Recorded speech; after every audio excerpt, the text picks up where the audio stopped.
Calling Buzz Lightyear. Come in, Buzz Lightyear. This is Star Command. Buzz Lightyear, do you read me? Buzz Lightyear responding. Read you loud and clear. Buzz Lightyear, planet Earth needs your help. On the way. Buzz Lightyear, the world's greatest superhero, now the world's greatest toy. Buzz has it all. Locking wrist communicator. Calling Buzz Lightyear. Combining chat action. Wow. Pulsating laser light. Total annihilation. Multi-phase voice simulator. There's a secret mission in uncharted space. And best of all, high-pressure space wings! To infinity and beyond! Not a flying toy. Get your Buzz Lightyear action figure and save a galaxy near you! Buzz Lightyear! Available at all Al's Toy Bound outlets in the Tri-County area. Welcome to episode 22 of the Magical Disneyland Paris podcast, all things magical and Disneyland Paris. I'm Andrew Williamson and I'm joined by Simon West. Hello, Space Rangers. Oh, I like that one. Each Magical Disneyland Paris podcast episode will have a different focus, be it an attraction, restaurant or special element of the Disneyland Paris world. This episode we are focusing on Buzz Lightyear Laser Blast. We will also hand over to you, the listener, and discuss your views and opinions. Seems to be the same month as last time we released an episode, Simon. What's going on? I don't know, maybe it's a blue moon. There's definitely something happening in the atmosphere. There certainly is, but even though it's not been long since we did our last podcast, we've got a lot of opinions to go through today, and a lot of them are very positive. Yeah, I was a bit worried that if we left it, well, if we'd had a quick turnaround like we have done, that we wouldn't have as many responses from the listeners out there, but we've actually had more than usual. Maybe it's because we normally leave it for a year, and they completely forget that we've actually asked them to send anything in, whereas now we was on at them all the time. Every 5 minutes I was posting a new tweet reminding them to send their opinions in, so it seems to have worked. So thank you very much, and as always we'll love to go through those right at the end of this probably bumper long episode. So I think it's important if you just get straight into it, isn't it, Simon? I think so. So it's quite weird, this one. We normally don't have the history section of an attraction that starts off by talking about a completely different attraction. It's quite unique, really. There isn't many attractions, really. I know we've got Honey, I Shrunk the Kids has been replaced millions of times with different attractions. We've got different versions, kind of Space Mountain. There's not many attractions in any theme park world ride, really, that totally change completely. And this is kind of what's happened with this, isn't it? Yeah, definitely. And it's important that we talk about the attraction that preceded Buzz Lightyear's Laser Blast, because a lot of the comments that we're going to go through later, that you guys as listeners have sent in, refer to Le Visionarium quite a lot. Quite a lot indeed. Now, it opened, the Visionarium opened on the 12th of April 1992 with the rest of Disneyland Paris. The show building itself and everything just fit perfectly with Discoveryland when it first opened. Yeah, so for anyone that doesn't quite remember, because to be honest, you could walk into Discoveryland right now and not really know, Discoveryland is it's all about how people from the Victorian era, and to be fair, some other eras, envisaged the future. When Disney originally built Tomorrowland in the American parks, they came across this problem of, well, it was meant to be tomorrow from the present day, but as soon as you've built something that you think the future might be like, well, you know, technology goes off in directions you'd never expected, and suddenly this vision of tomorrow looks a bit outdated. So what they did when they were developing Disneyland Paris was bringing it back a step. They looked at what the future might be like from the past, and in that way you got a kind of timeless vision of the future. But also, quite crucially, when they'd made the deal with the French government to be able to build Disneyland in, just outside Paris, it was agreed with them that it would be a kind of cultural homage, not just to America, as you know a lot of the resort is, but also to French and European culture. So you end up with Discoveryland that is an homage to H.G. Wells and specifically Jules Verne in a lot of places. And Le Visionarium was exactly that concept to a T. Now, for people who love technology, this was, even though we're talking 1992 here, this was, at the time, probably cutting-edge, state-of-the-art technology, wasn't it? The first Circle Vision 360 film. Imagineers obviously wanted to, as you were saying there, it had to be kind of telling the story of France in some way. So we'll go through some of the scenes very, very briefly. We don't want to spend all of our time talking about this attraction, but it makes sense to go through some of the main bits. So yeah, the 360 film, as it kind of says in the name there, when you're in the attraction, you've got the massive screens all the way around. It just kind of brings the action to life, really. If what we're talking about, these scenes, if this was just on an IMAX screen, even just a normal screen in front of you, it wouldn't have been as immersive, would it? It wouldn't have been much of an attraction, really. No.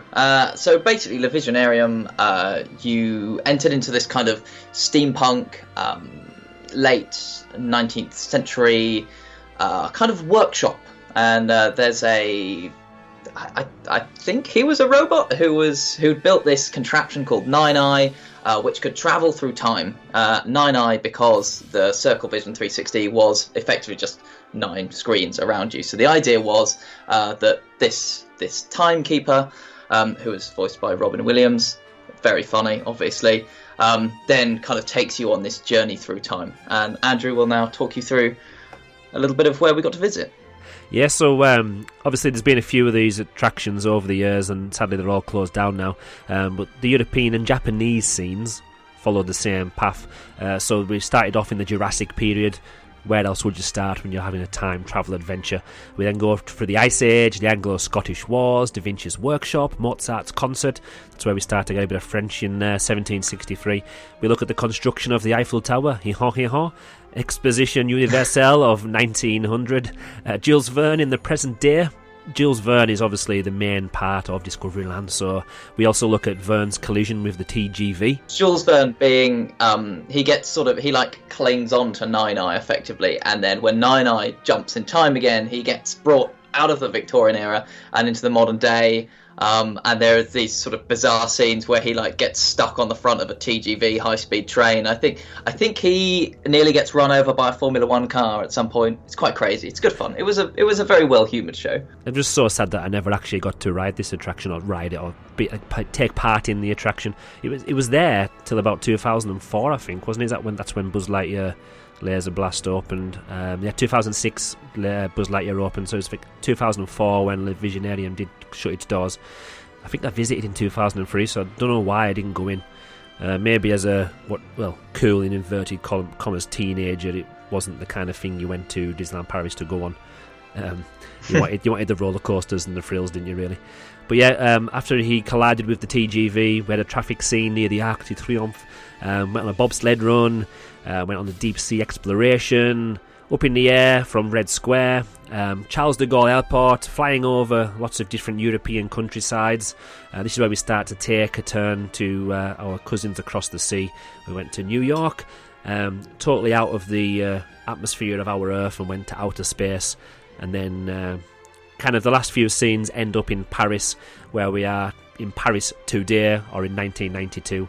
Return to Paris in 1900, and then they had a look at Paris in the total future in 2189. So many different things to fit in to a 15-minute film. And like I say, if it was just you sitting in a chair facing forward, would still be entertaining, but it wouldn't be as immersive as having to look around. And when the car does, I think I remember now watching the POV recently, when the Formula One car does go past on the track, if you're facing forward, even though there isn't really a forward, it comes out the corner of your eye or goes around the screens, and you can hear with the sound effects it going from right to left as it goes past the screen. So again, really good for 1992. It's a shame they can't use the similar technology and have a similar attraction, really. Maybe just a more modern day version. Maybe something we discuss in a future episode when we possibly might look at extinct attractions, really. But yes, such an iconic attraction, and it's kind of still lodged in the hearts of many Euro Disney fans from 1992. Yeah, it's also important because it completely embodied what Discoveryland was meant to be. Not just that it was a vision of the future from the past, but that it was, as I say, it was an homage to these famous science fiction writers from the late Victorian era and the early Edwardian era. I mean, it used cutting edge technology, easy for me to say, at the time. So it really was everything that Discoveryland was meant to be, it represented. But however popular it was, and it existed in Florida and Tokyo Disney as well, they all bit the dust and ceased to be popular, unfortunately, by the sort of mid noughties. And now we get on to the part of the episode that you've been all waiting for, Buzz Lightyear. Yeah, now I need to say a big, massive thank you to Alan at Cafe Fantasian on Twitter. Most of our notes today are probably from him anyway. We did find, Alan. I'm not going to lie, we did find some of this information out in our research, but why do our own research when Alan has provided it all for us? Not to make ourselves look bad or anything like that. But yeah, thank you very much. Obviously, we'll put our own spin on things, but now, when Alan did send in his information, we've got 2 sections for history here. Now, obviously, Buzz Lightyear attractions do feature in different parks around the world, and Alan, being Alan, is kind of dug right down into detail of where similar attractions, even not themed to Buzz Lightyear or Toy Story, have appeared first. So it says here the history of the first Buzz Lightyear could be tracked all the way back to Adventure Through Inner Space, which was Disney's first attraction to use the Omnimover ride system, which has become so popular and it's happening everywhere now. This ride opened in Tomorrowland in August 1967, so we're talking a long time ago now. That was 2 years before the Haunted Mansion. So yeah, there was lots of passing through microscopes and shrinking people down, and this is the kind of is the technology that we're still using today in Buzz Lightyear. We've got Phantom Manor using it as well. Obviously, we've got a new, more up-to-date version of the not Omnimover, but we've got the Ratmobiles. The successor to Adventure Through Inner Space was If You Had Wings, an aviation-themed ride. Apparently it was more of an advert though than a ride, because it was sponsored by Eastern Airlines, and that opened in Tomorrowland in the Magic Kingdom in 1972. The actual first Buzz Lightyear attraction, which used the Omnimover system, opened on the 7th of October 1998, and that was the Shooting Gallery of the Dark ride. And as far as Alan's aware, Buzz Lightyear Space Ranger Spin, which is what it was known, was the first shooter dark ride, and Disney invented that genre. And I've never heard of any other attraction before that did have shooting, and there has been other attractions that have kind of been born from that kind of idea and technology since then. Buzz Lightyear Space Ranger Spin was Disney's first ever as well Pixar-themed ride, and we've got a few of those now. And it's Disney's second ever Pixar-based attraction, the first of which was Tough to Be a Bug, which was a 3D film, and that was an opening day attraction at Disney's Animal Kingdom. Just goes to show as well that these parks do share a lot of technology and a lot of ideas, and it doesn't just happen overnight as well, does it? This has happened over a good few years, and it was a few years later, especially after 1998, before we actually seen anything similar in Disneyland Paris. Yeah, absolutely. So almost every Disney resort across the world has some version of Buzz Lightyear's Space Ranger Spin or Laser Blast. I think it's got about 3 different names. Paris's one is most similar to, I think it's most similar to the Japanese one. It's effectively a clone because, again, it was built in the same space that their version of Le Visionarium originally existed in. But each of them's slightly different. So, I mean, talking through the history of the original Space Ranger Spin in the American parks, you know, that developed from various different Omnimover ride systems where then the capsules had to be replaced because, you know, you need to have guns in them that work, you need to have the spinning mechanism. So yeah, it's a technology that's developed very slowly over time. Why rush when you want to be perfection? No point. Exactly.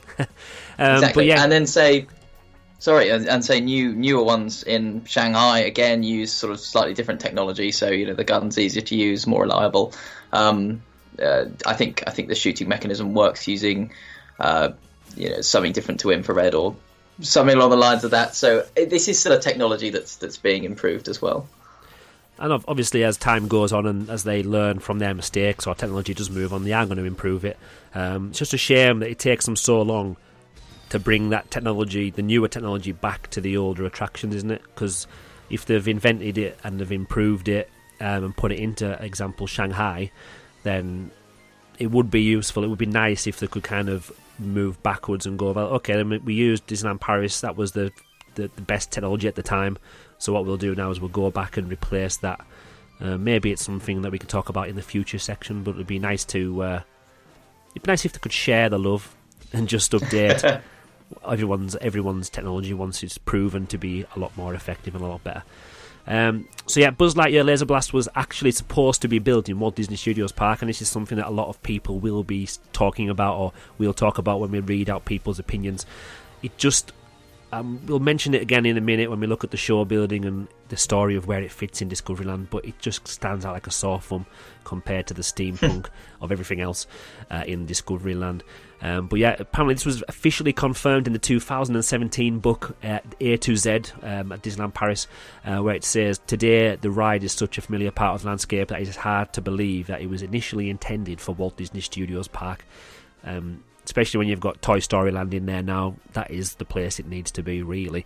So yeah, the Visionarium, which we've mentioned before, opened at the start of play in April 1992, and then it closed on the 5th of September 2004.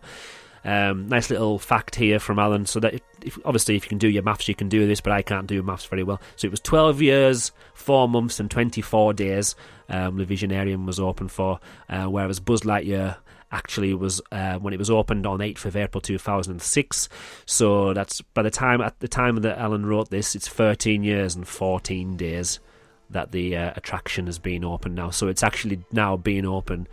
Buzz has been open longer than the Visionarium. So are people going to be just as sad if Buzz Lightyear was to shut? Don't think so. Maybe, I don't know. No, I can't imagine. Frankly, I think people would be sad, but not heartbroken. And also, what we're expecting in the new Marvel Land is a Spider-Man-based shooting dark ride. Possibly something where you don't actually have a gun, you flick webs with your hands, is what I'm hearing, which sounds fantastic. So, to be honest, I can imagine if that opens, then everyone will be like, why do we have this old Buzz Lightyear thing going on? Why do I have to use a gun? What's this? I have to hold something to play this. It's like the scene from Back to the Future 2, where he's in the Cafe 80s, and Marty goes up and plays the gunslinging game, and the little kid kind of plugs it in and gets it working, and you have to use your hands. He just doesn't. The concept of using like a gun and actually using their hands to play the game. Obviously, in the future, they're all in virtual reality and using their own minds to play the games. But it kind of just reminded me of that, really. So yeah, bit of some information for the current attraction as it is at the moment. Obviously, it's good for family groups. You don't have to be. Well, there's no minimum or maximum height requirement for the attraction. I remember taking Noah on there from when he was 10 months old or whatever our first visit was. So it's an attraction. It's probably why it is as busy and as popular as it is, especially in the height of the summer season. But yeah, any height at all. Normally, I think, we've had 3 people in our Space Cruiser, or XP41 Space Cruiser as it's known, but officially it's for 2 adults, but a child can fit in there as well. But yeah, 5 minutes, quite a long duration, really. I can imagine if it was obviously people, if there's a disabled person transferring into the car or the Space Cruiser, or using the special converted wheelchair ones, you're probably in there for longer than 5 minutes, and it does seem to break down sometimes as well. So 5 minutes is probably the average time. Maybe if it was a little bit longer, it probably would get a bit boring after a while. We'll discuss what we could do possibly in the future to make it a bit more interesting. It's also got Fast Pass, which always seems to have run out every time I'm there. So unless you can get there in extra magic time, then there's always going to be some kind of queue for that. When was the last time you had a go at this attraction, Simon? Can you remember? Many years ago. But yeah, I always remembered. Definitely had to get there early, do it during extra magic hours, otherwise there's just such a long queue for. I mean, it's a nice ride, but it's often pulling similar queue times to like Big Thunder Mountain. You think, wow, really? 60 minutes for that? No offense to Buzz Lightyear's Laser Blast, but it's definitely one you have to do in the morning. Yeah, like I was mentioning before, if the guests can be any height, and obviously the IP that it's based on, Buzz Lightyear, Toy Story, it's very, very popular to these families with young children. And even so, like, obviously it's not not being ageist or anything like that. Obviously the IP is more based for kids and children, but teenagers, adults is kind of good for all ages, isn't it? Who doesn't like going in and having to take part in an interactive shooting game? It's not always that you can pick up a gun, fire little lasers and get scores and points for it, and the fact that you do collect scores and collect points and have to like compare your score just kind of adds a little extra in there. So it's kind of re-rideability, isn't it? Just to see if you could beat the same score as you got last time, or try and max it out and get 999999999. Oh, it's always great when there's a competitive flair to something. Buzz Lightyear covers a total area of 1,376 square metres, and the ride track is 163 metres long for all you number geeks out there. The attraction features 88 targets for guests to shoot at, with the aim of scoring as many points as possible. Once certain targets have been hit, others are revealed. That makes it a lot more interesting as well. Obviously, if you shoot a different target every time, or you're with somebody else who shoots different targets, and because you can control the Space Cruiser as well with the joystick, and you can spin around, and we're going to play a little bit of audio clip later on where Noah describes his enjoyment of using the joystick and spinning me around. Just to say, it kind of ruins my points haul when I go on with it was a 5-year-old at the time, now 6. So my advice, go on your own. If there's 3 of you, let the missus take the child, or let your husband take the child, and you go for a Space Cruiser on your own, because then you can get as many points as possible without being spun around everywhere. A nice little tribute though in there for all the Visionarium.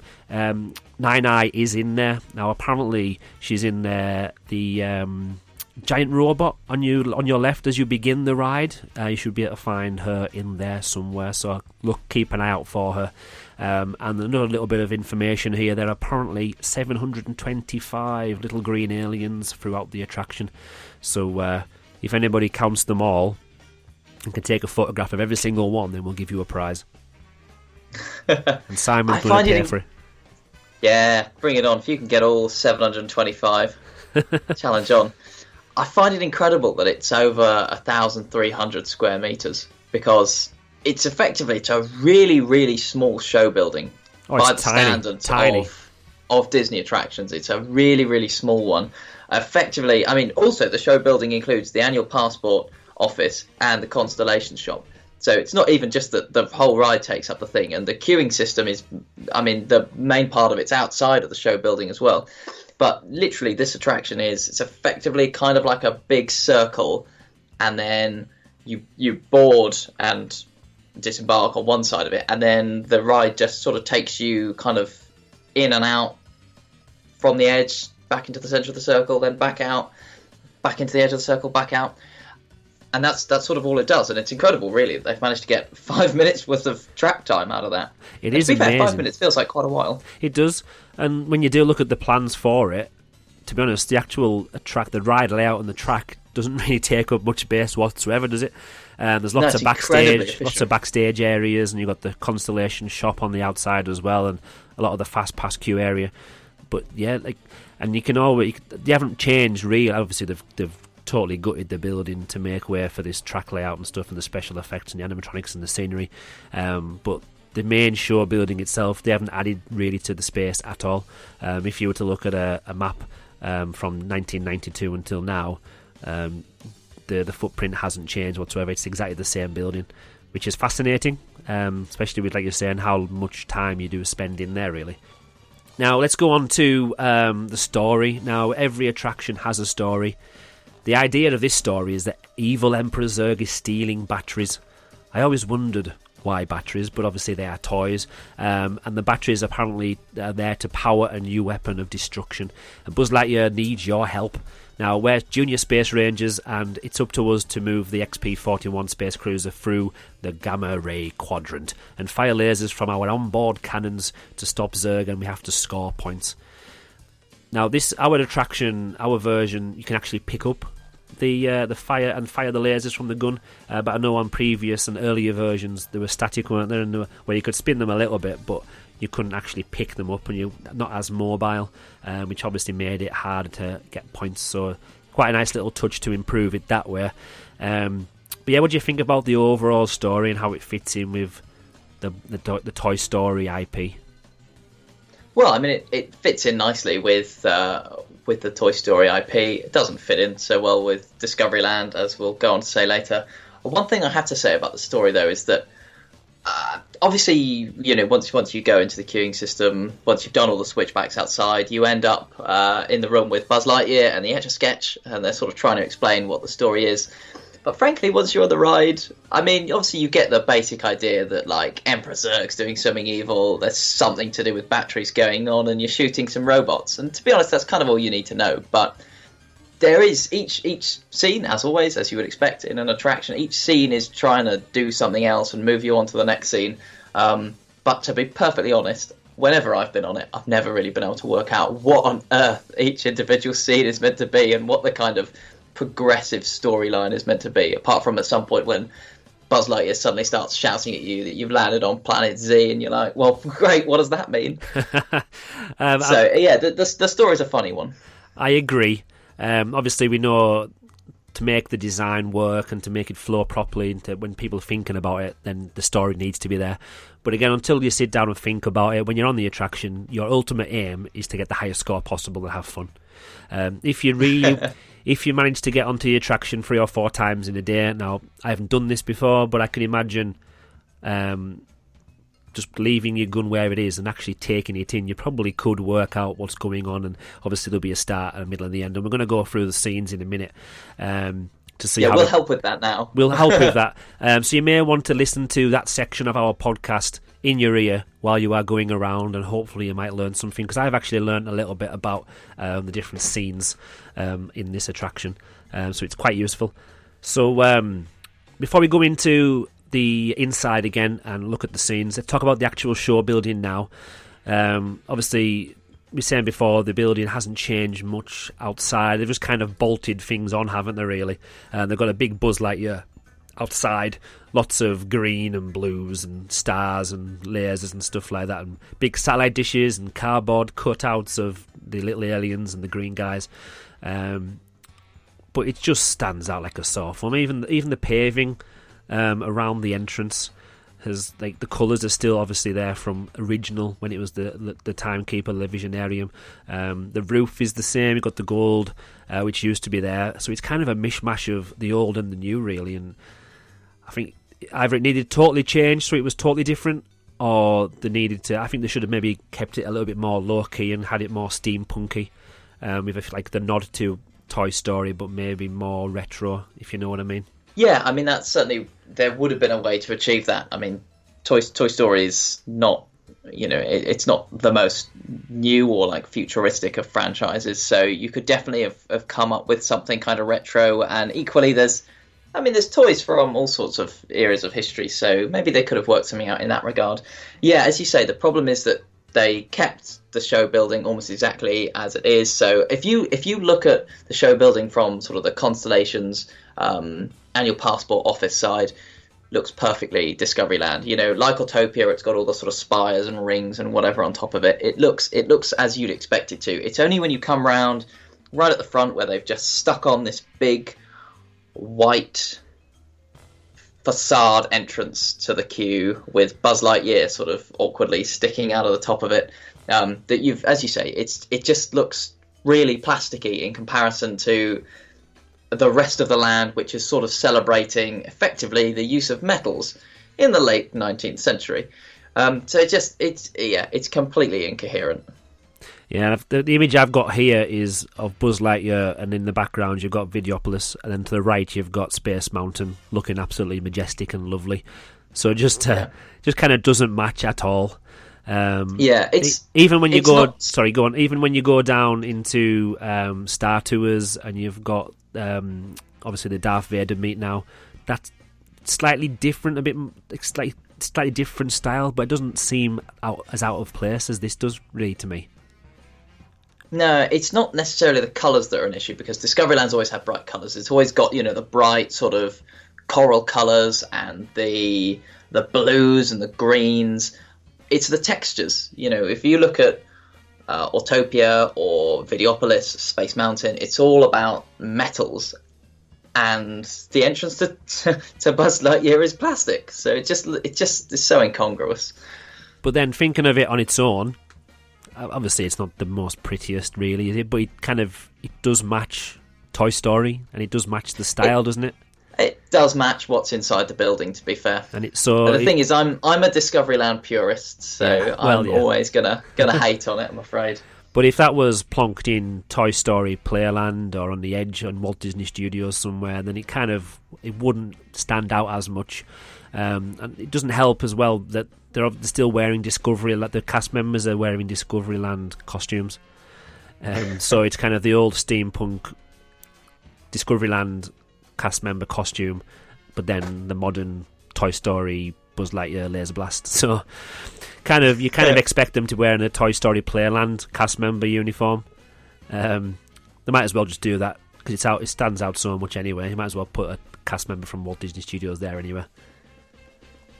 But let's go inside a little bit further. Obviously we've got Fast Pass there. On the right hand side, you've then got the opening for the Fast Pass queue on the left of the main entrance. The standby queue, a lot of switchbacks.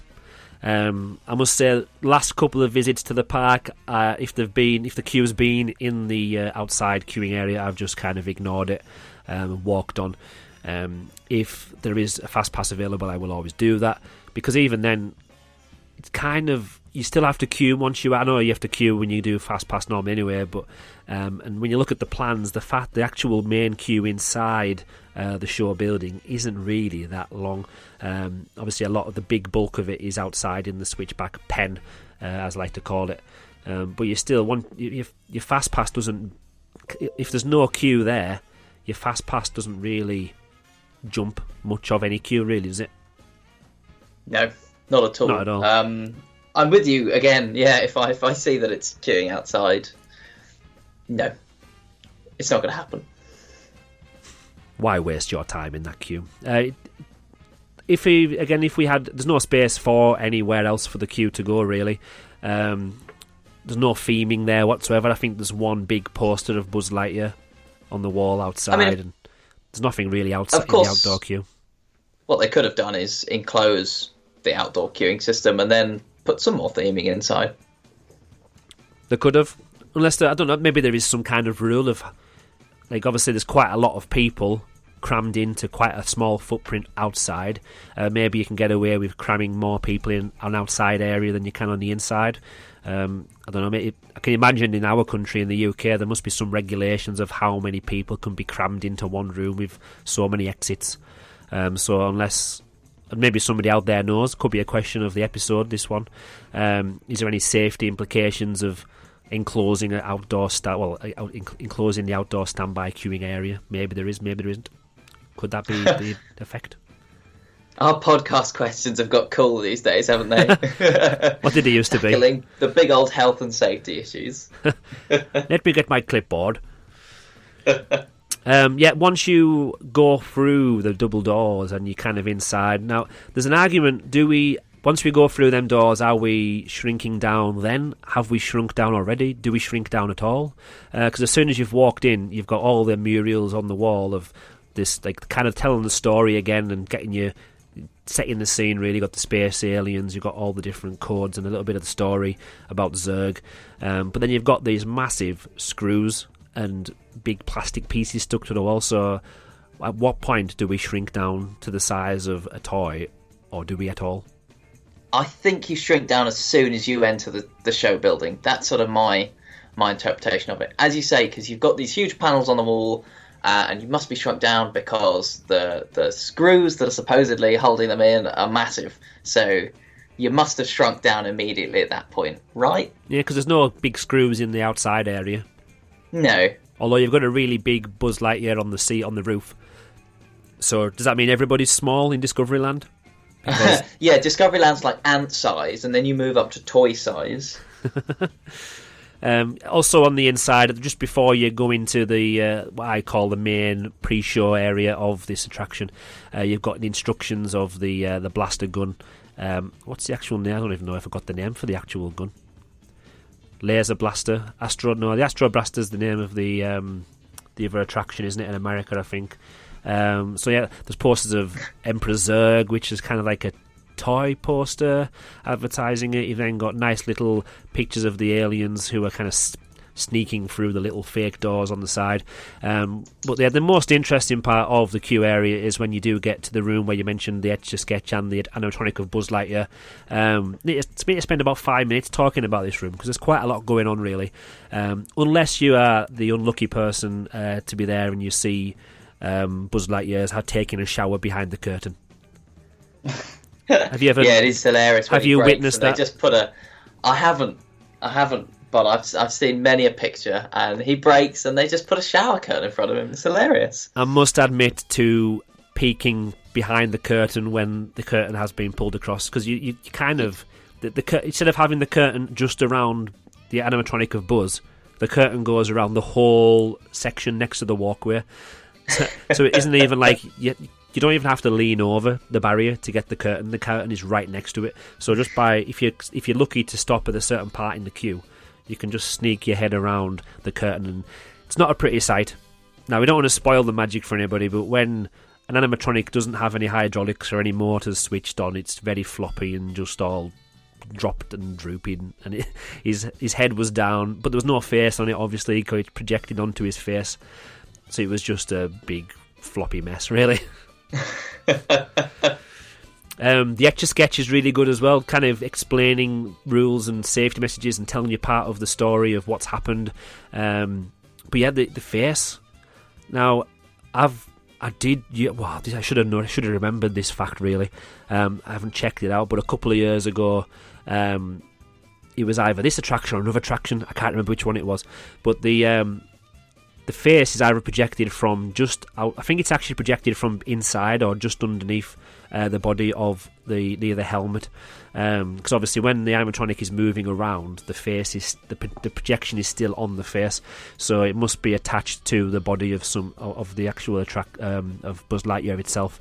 But when you look at it from a certain angle, his eyes are so big, and it works most of the time, and the effect is very impressive.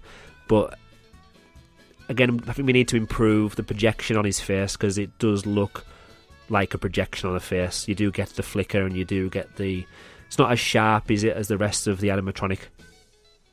No, it's not, unfortunately. And to be fair, in 2006, when they opened this, the kind of rear projection technologies weren't great back then, and this is quite good for its time. It's difficult what they were trying to achieve. They've always found problems with, well, how do you make something that was known from 3D animation? How do you bring that to life in the real world using physical things, and still make it look like it's an animation? So projecting faces on is quite a good way of doing that, but they've improved that a lot since. In Frozen Ever After in Epcot, all of the animated characters there have rear projected faces, and they look fantastic. Same in the Seven Dwarfs Mine Train as well.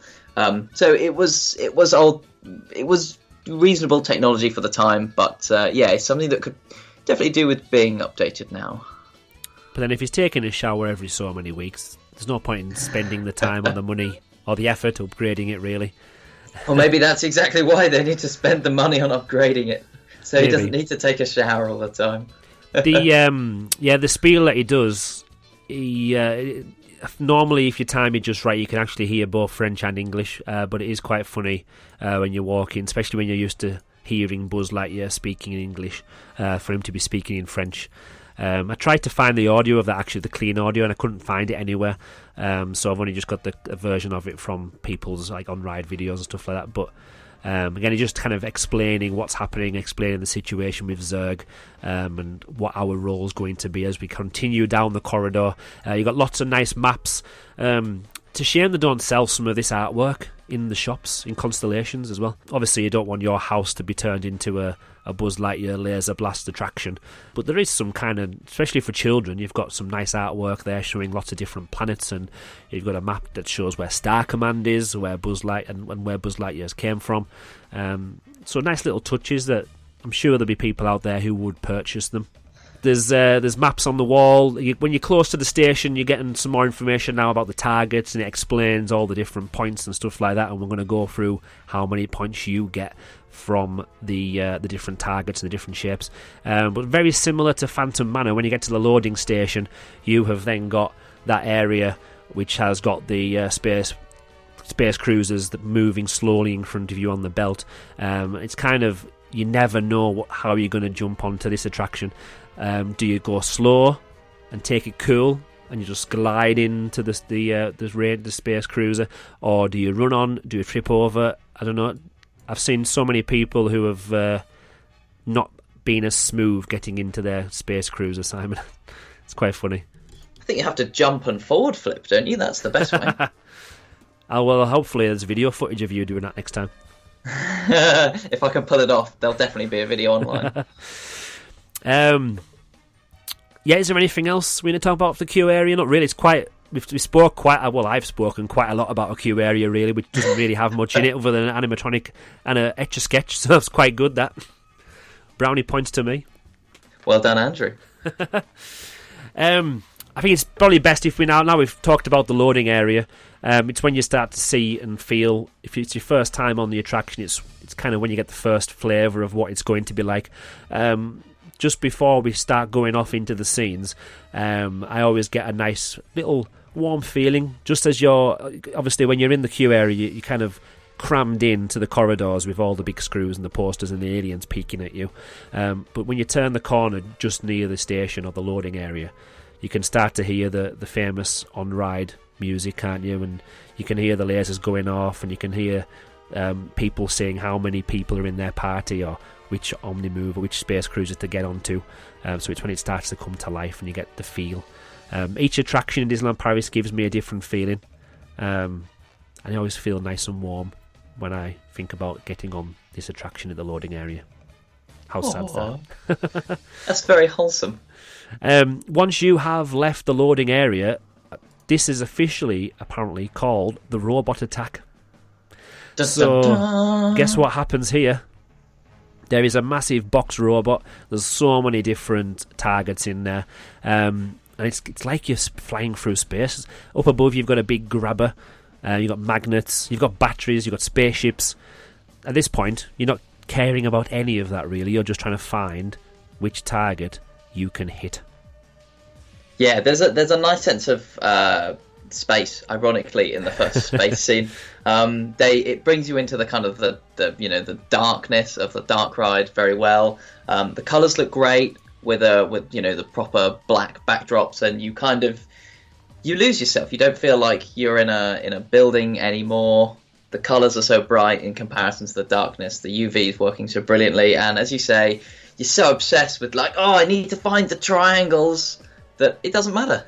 You're in it. You're in the ride, and it for such a small attraction that, when you're working your way through, frankly, what's a bit of a lackluster queuing system, that first scene does pull you into it immediately, which is a good one. It is. A lot of the reviews that we'll go on to talk about later on, some of them talk about the state of the attraction and things working and not working, and which is the case for every attraction in any major theme park around the world. I don't really know. I rarely notice anything that doesn't work in this attraction, mainly because there's so many things going on. If you don't hit a target, you kind of blame yourself. Was it a bad shot? Even when you know you've hit the target, you don't really you don't think again, oh well, that barrel didn't go down or that light didn't flash. You don't really think about that, do you? You're just moving, or you're spinning around trying to find the next target to hit. So it's kind of not an excuse, but it's got a good way of hiding some of its flaws, hasn't it? Because of the kind of game you've got to play at the time. Maybe we've just not been paying enough attention, Andrew. Maybe we're so one-track mind about getting all the points that we need to... Maybe we're just not noticing. Maybe we need to go again and just not shoot the gun. Yeah, forget the gun. leave the gun in the holster, all right? We're pacifists, so we've got to enjoy the ride around. To be fair, it's one of these things that... I mean, obviously, it's a cleverly designed attraction because there's stuff happening on multiple sides of you, and then you can obviously spin the Omnimover car around, and I think the more spinning you do, first off, the more nauseating it is, but second off, you then, I think, you don't look at individual parts so much to notice, as you say, like, oh, I shot a barrel and that didn't fall over. But yeah, well, I think once you've got the spinning going, yeah, I just think you don't notice these things so much.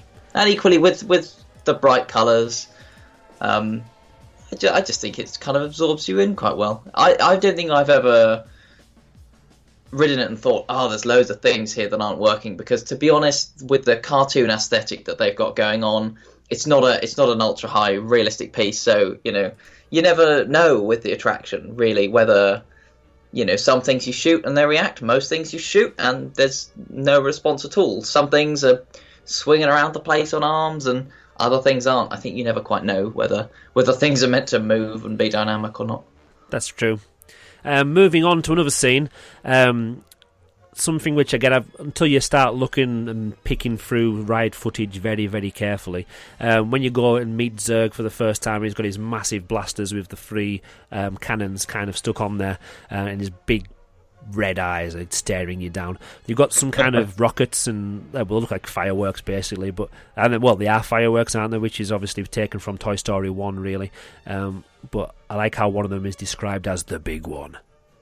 So I think what's basically happened is the robot attack is you launching into space and meeting Zurg's robot army, and then the next scene, as you say, is entering Zurg's, I think it's called the Dread Fort. So I think effectively you've gone onto Zurg's spaceship.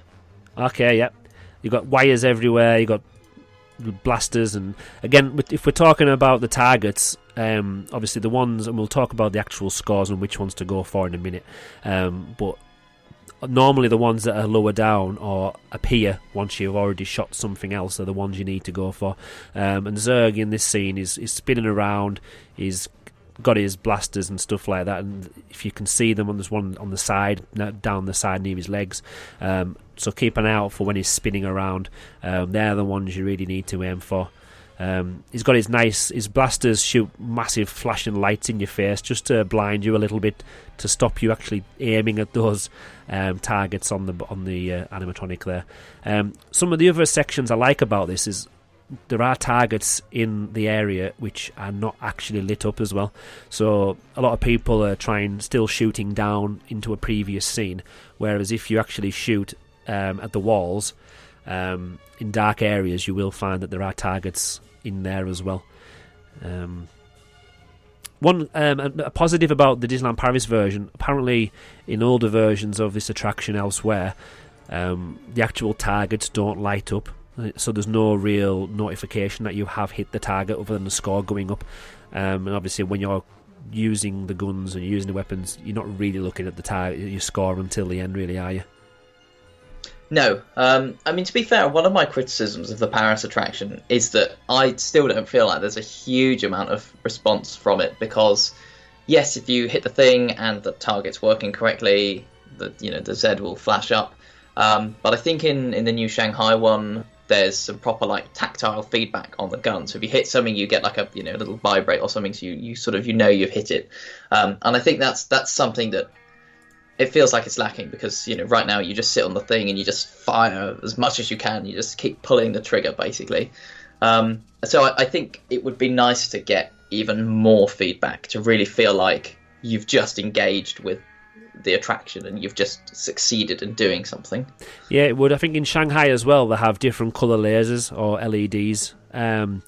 So if there's red and orange, for example, then you actually can see which is your weapon aiming at the target, rather than everything being red and there's dots everywhere. It's like you've been surrounded by snipers. Yeah. While we're on the topic of the lasers, just a little bit on the technology of it. So the little red dot that you see, that's a very sort of low-powered laser. That's not actually the thing that interacts with the targets. There's actually also a infrared beam in there. Obviously, we can't see infrared light with our eyes, and that's the thing that trips the targets in exactly the same way that if you had a remote control with your television, you can't see the beam that's being shot to it. But that's the technology that it's using. Now, just before we enter Planet Z, which is what you mentioned before, we've got Zurg's secret weapon. What is the secret? Ooh. What's the secret? Please tell us. Do you actually know what the secret is, Andrew? Because I'm flummoxed. I've got no idea. I know there's something going on with batteries, and that's what the whole thing. Batteries to do an evil thing, but I'm not sure what that thing is. It's very evil though, because he's a toy and he looks evil, so he's doing an evil thing. Yeah, well, looking at this, looking at the map compared to on-ride footage, all I can see is like some skeletons and flashes of little aliens, and then we're in Planet Z, so I can't see any secret weapon anywhere.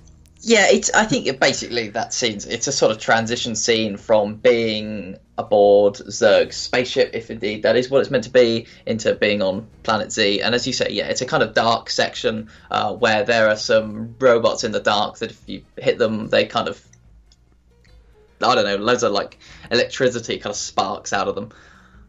Now, we mentioned about the show building being quite small and the footprint that it's taken up being quite small. And when you actually investigate this properly on the attraction, you've got the main scenes, which are quite deep, and there's a lot of depth to them. So you've got the backdrop, which is quite far away, and you've got a lot of the animatronics and the main moving parts. But because you can obviously spin around your space cruiser, when you do spin it around, obviously there are still targets on the walls next to you, but the walls are very, very close.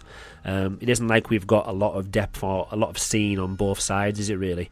So even though you can move around, there's really only one main way you want to point in each scene, isn't there really? Yeah, I think so. And to be fair, this is, I think, one of the reasons also why this ride uses the kind of darkness in comparison to bright colours and ultraviolet. It's because when you're in such a small space like that, if you can have the background be just darkness, just black invisibility, that bizarrely feels a lot less claustrophobic than if you were to actually have proper sets there that would enclose you in, because then you would literally be able to see that the wall is right next to you. Whereas if it's dark, then I think your brain just kind of assumes that, like, oh, well, if it's blackness, then it'll just kind of continue on like some kind of void. So I think that is actually one of the reasons why the style choice of not going for any kind of ultra realistic set, like, for example, Ant-Man and the Wasp Nano Battle, which is a replacement for Hong Kong's Buzz Lightyear Laser Blast, that uses much more realistic sets. And that's one thing that kind of sets the two apart. Yeah, it's interesting that. Once we have been on Planet Z, or Z, wherever you come from, we've got all these really gloopy, horrible aliens and snakes and lots of targets everywhere, and then you've got space, like you just mentioned, in the distance, just the stars. You've then got Zurg's escape, so you kind of pass underneath the little snake and the little aliens. They've actually, just before we go into Zurg's escape, the two green aliens with the really big antenna, they've got a nice little special effect on there. So what they've got is it looks like it's electric popping off their antenna, but really what they've got is some kind of fabric with some LED lighting in it, and it kind of blows up into the air, and it looks as if it's sparks flying, but it really is kind of just some string or fluffy fabric of some kind that is just kind of blowing up. It's quite a nice effect. Again, you wouldn't want sparks flying for real, and the speed you are going at and the amount that you're looking at, you're not going to notice, but it looks such a nice little effect. When Zurg's escaping, he's on a rocket now and he's flying up. It's only a short scene, and then you go into hyperspace, which is like our traditional hyperspace from Star Tours. Yeah, I mean, this is the incredible crossover scene where they bring in loads of Star Wars. Chewie's there, Han Solo's there. You know what, actually, to be fair, Andrew, that was a good effort. I appreciate that. It wasn't bad. It was either going to be really, really good or really, really bad. And I think it was nearer good than it was bad. Probably not by much. Oh, good. Definitely nearer good. Yeah, well done. As soon as the first little bit of air left my mouth, I realised I shouldn't have done this. Back out, back out. So what you were saying about hyperspace? Nothing. I wasn't saying anything at all, no. Star Wars was never mentioned. This is another section where you've basically just got the flying hyperspace jump, little stars on the sides of the walls. But again, if you so many people, I notice when they are riding the attraction, they just kind of spin around They don't do anything else. They are just moving in one direction. But shoot at the sides. There's lots of embedded targets hidden in the hyperspace walls. And again, like you mentioned about if it's black, you don't feel as claustrophobic. But when you shoot it and you get the target flashing, then you notice how closed in the walls are in the hyperspace section.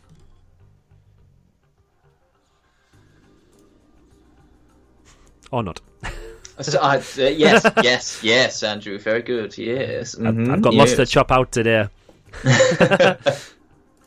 So yeah, once you have came out of hyperspace, you are then in the final battle. This is where you'll see Buzz Lightyear. I think it's the first time we see him in the attraction, is it? Correct me if I'm wrong.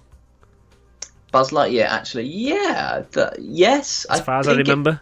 Probably is. I can't think of any time. He's kind of flying. It's quite impressive. It is. He's got his wings out, his jetpack on. Obviously, we are a small toy as well. Not much else in this scene. If you turn around, you have got pictures of little space aliens in spaceships, but it is basically just the black stars. The main focus is on Zurg and Buzz. They've got the similar kind of effect again on Buzz Lightyear's face with the projection, and I don't know if it's because of the change in light or we've got the dark light UV effect on it, but I don't know, they need to either brighten up the rest of Buzz Lightyear's body because his face kind of stands out as a big bright light bulb. Yeah, it's almost like someone's literally just shoved a light bulb inside his head. Obviously, it's not as noticeable in the attraction, but on any video that you see of any point of view ride of the attraction, it does kind of stand out. There's also a nice effect as well when you've got, sometimes if you don't see the LED spinning from the blaster in Buzz Lightyear's hand, the laser gun, there's like a really big long stick, but the effect is the LEDs kind of spin and rotate down from the gun, so it looks like he's shooting at Zurg's rocket ship. Lots of targets, lots of different shapes. I don't know, compared to the other scenes, and because there isn't as much going on, and I know they need to kind of focus your thoughts on the story, and this is the end coming up now, and it's kind of capturing Zurg, but this is probably one of the weakest scenes, in my opinion. Yeah, I think you could possibly be right, yeah, because as you say, in all the other scenes, well, in most of the other scenes, you can kind of twizzle around, and there's a lot of different things to kind of take in, whereas here, it's literally you all center in on the same point. And yeah, I'm not sure there's any... maybe there's some cool effect that could be added or something to really bring it to life, but I don't feel like any of the effects that they have in there at the minute are kind of a real, showstopper, this is the end of the attraction kind of thing. I'm thinking of the third lift hill on Big Thunder Mountain where, the minecart above rolls down and explodes and there's TNT. That's a kind of big finale to an attraction. Not so much here. Now, the main reason they bring you all facing this one section and this one area is because of the on-ride photo. And we can probably already got less props and lights and stuff in there already, because every time that flash goes off every so many seconds, it's going to obviously bring up light on other aspects, so any behind the scenes kind of secrets that may be in there to hold up certain animatronics. So probably that's probably one of the reasons why they have less in that scene, to kind of there's nothing for you to be distracted as much. And the on-ride photo is hilarious whenever you see anybody's on-ride photograph. I think most of them tend to be, but for some reason I find you just always look confused when you're on this attraction. I don't know whether it's like really intense concentration to try and find the things to shoot at, but no, you're right, they are all funny on this one.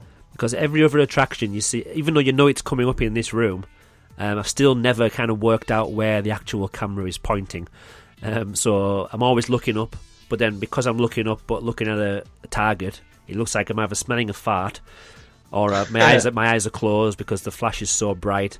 I have no idea. But on other attractions like Pirates of the Caribbean or Big Thunder Mountain, you know when it's coming. You can put your hands in the air, you can open your mouth, you can smile. Same on Rock and Roller Coaster, rest in peace, very soon.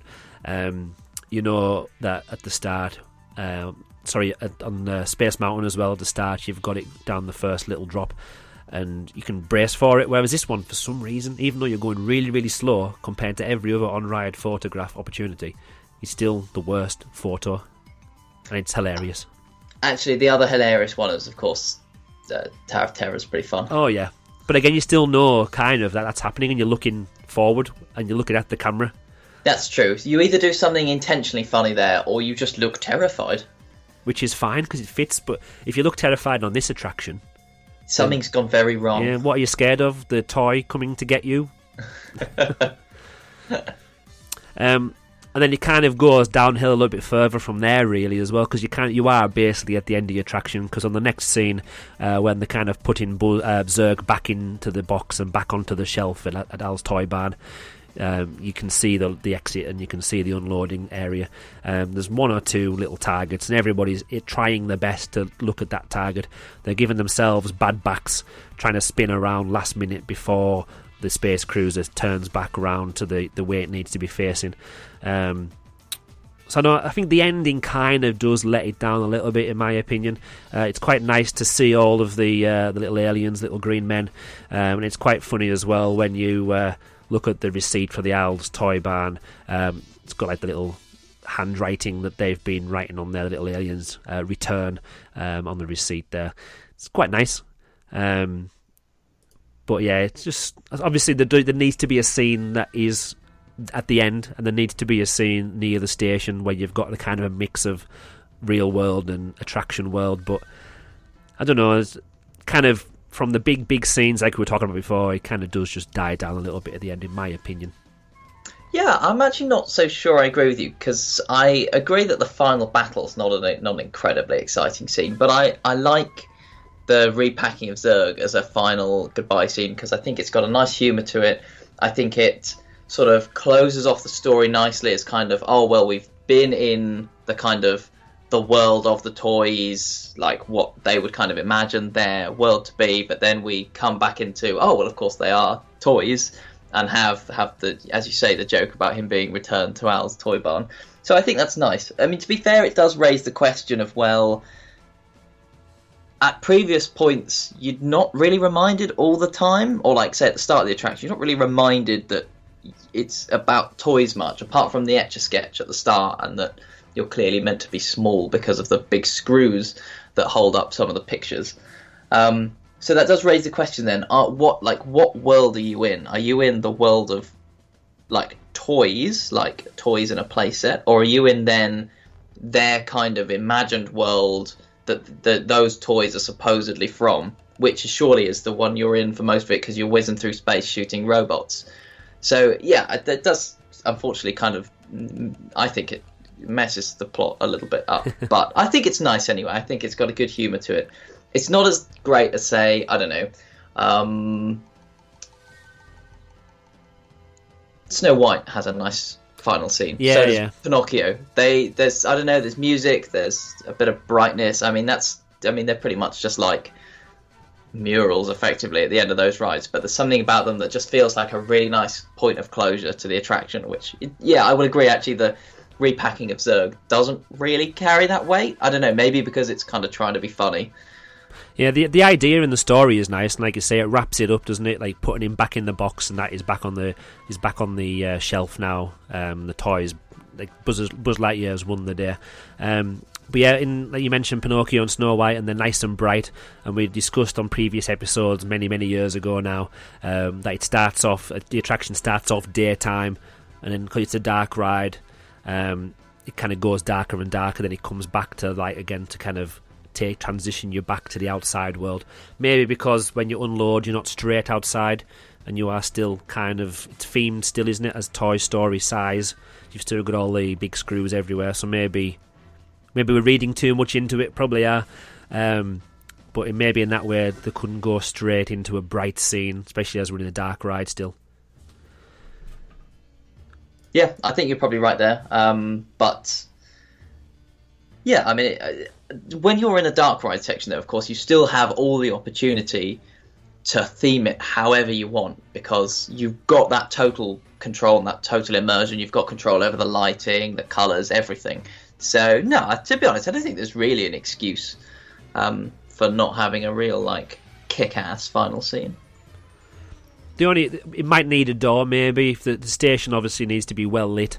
And one way to have a really kick-ass scene with loads and loads of stuff, if there was space, and lots of UV and special effects, still lighting and stuff like that, it would be probably some kind of door that opens and closes to keep certain parts hidden from the view until the last minute.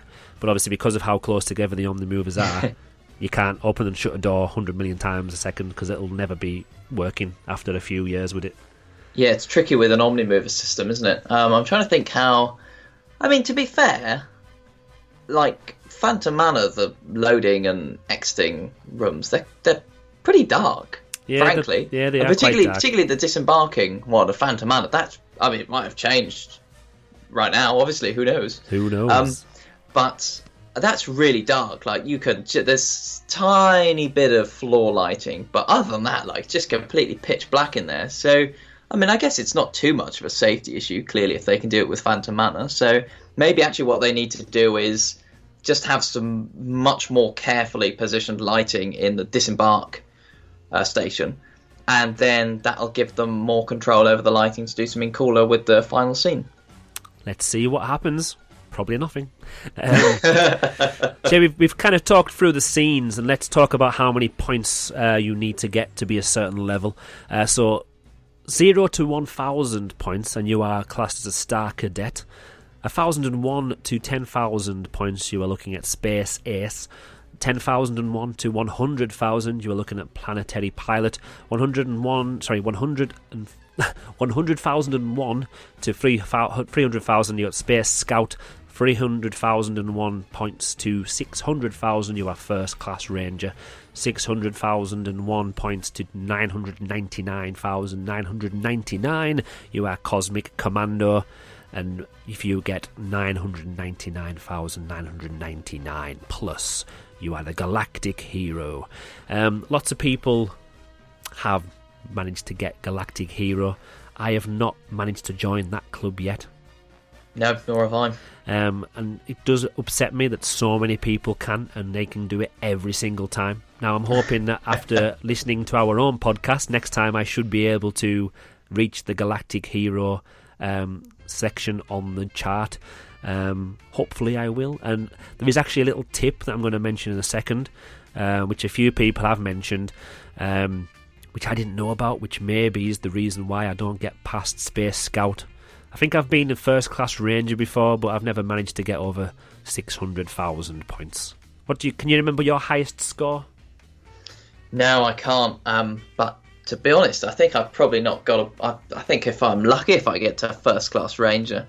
Also, Planetary Pilot sounds like that should be the worst. Star Cadet and Space Ace sound way better than Planetary Pilot. Maybe it's because we're getting little kids in there. We've got 2-year-olds maybe who are getting under 10,000 points. Obviously, they don't want to be known as the Planetary Pilot. It's better if they're Space Aces, isn't it? That's true. So either you need to be really rubbish or really good. You can't be in the middle with this game. Nope, it'll not at insult all. you. So yeah, the actual targets themselves, the highest earning targets are usually those that are far away or moving. So like we mentioned before, if you've got anything hidden in another piece of animatronic, or something pops up, or it flies out, or it's hidden in the walls, they're obviously more higher target. The circles apparently are 100 points. The squares are 1,000. You've got diamonds, and they're worth 5,000. And the triangles, if you can get them, are 10,000 points. Now, there's apparently... I need to clarify the actual score you get for this. But the biggest earners, the biggest targets, are actually targets that don't look like targets at all. So you've got people who are getting the 999,999. It looks like they know this little trick. The small Z logo on Zerg's chest. Now, I don't know whether this is in the end scene or it's on all the scenes, but apparently that target can actually get you up to 100,000 points every time. So try aiming at the little Z on on Zerg's logo, because that's one you need to try. Now, I didn't know that until we started recording for this episode. I didn't know that either. I feel like such a mug now. I do. I've been a Star Cadet for so many years. Now, obviously, I can imagine if people know about this one and not everybody knows about it, there must be other little secrets in there. So share your tips with us if you know of any other little sections. Obviously, I've told you about in the hyperspace section when you're transitioning from one scene to the other. It's probably not a secret actually, but in the walls you've got the little targets there. But yeah, if it looks like it's not a target, it could even be a target these days. Obviously, the best. I like how you say these days, as if like, oh, the attraction started off and it followed its own rules, but as it's gone on, it's just been like, yeah, go, I'll give you points for anything, mate, whatever you want. They've just added it to the system as the years have gone on. So yeah, give us a little tweet, send us a little email. Do you know of any other massive point targets? We could share them with our followers on Twitter, Facebook, and Instagram. Yeah, the only time I've ever got any major points is obviously when the ride has stopped, and we haven't really mentioned it much. But yeah, because of the way the Omnimovers are positioned, very close together, obviously if one stops, they all stop. So if anybody at the station needs help unloading or loading for any reason whatsoever, then that will stop everybody. Now, in this attraction, it's actually normal for you to want the ride to stop. Normally, if you're on a roller coaster or Pirates of the Caribbean or something like that, you do not want that ride to go 101. You do not want to have to evacuate. But with this one, if it's only because they're stopping the Omnimover system to get somebody on or off, then everything else keeps going, doesn't it? A lot of other attractions, a lot of the effects kind of stop and the audio stops, whereas on this one, similar to Phantom Manor actually, on the older version, if you were to stop on the Phantom Manor attraction, then you would still hear the door knocker and all the animatronics in the underworld scene would still move, and that's good for this attraction on Buzz Lightyear because you can still shoot. And if you find a good target and you don't move at all and you don't breathe, you just keep pressing that trigger, you are racking up lots and lots of scores. So next time, fingers crossed for you, you get stuck in front of Zurg and you can hit that small Z target on his chest. Yeah, well, 100,000 points at a time would be pretty good for that, wouldn't it? Oh, you need to hit it 6 times. There we go. Well, that's only for Cosmic Commando, though, which is better than what I've ever been in before, so I'm going for that one. I don't think first. I've been a Cosmic Commando before. Galactic Hero is a pipe dream. I think for a lot of people, Space Ace is up there as well as something they want to achieve. We've mentioned the on-ride photograph. Obviously, they want to make some money out of the guests. Not going to knock them for that, but that obviously is a reason why that scene isn't as good as it could be. One thing I've noticed, and I can't remember if it changes and it still does it, but on the printed off version of the attraction photograph I had recently, a couple of years ago now, it actually prints the score off that you have achieved.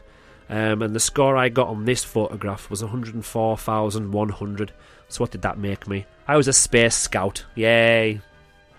Just got in there. But then I've got a digital version. Now, I don't know whether it was just a fluke. On PhotoPass last time, I ended up scoring 1, 2, 3, 4, 5, 6. Ooh. Now, I don't know if that was an accident or that actually sounds impressive. I don't know if that was my score. Now, I need to see if I can find that picture and prove what I've just said. But what makes me think it was real was that the second gun scored something like, I don't know, 9,874. So it wasn't as if it was just like a generic 1, 2, 3, 4, 5, 6, 1, 2, 3, 4, 5, 6. So I need to look into that. But yeah, it's a nice little touch being able to print your score off on your attraction photograph merchandise. I had something similar at, where was it at? It wasn't Drayton Manor. Have got an attraction that's very similar kind of idea. So you've got I think it's Wild West style. So you go around with cowboys and you've got your little gun. It's just the same kind of concept really. You shoot little targets. I think I ended up maxing out the score and got the best score of the day. Oh, well done. I've never managed that. That's my local theme park. And there you I've never go. Managed yeah. it. Well, I can't remember what it's called now, that attraction. What's it called? Doesn't really matter. But it's going to bug me. I want to think it's called Lucky Nugget. Oh, yep. Something or other. That rings a bell. But yeah, Golden Nugget or something like that. Now, that's going to bother me, Andrew. I really enjoyed that, but it was really, really short, and it was just so bright. you'd just look like you're in a big square room with some panels that look like there could be a saloon and like a really, really weird animatronic cowboy, and you could just reach out and every target went off every time I shot the gun.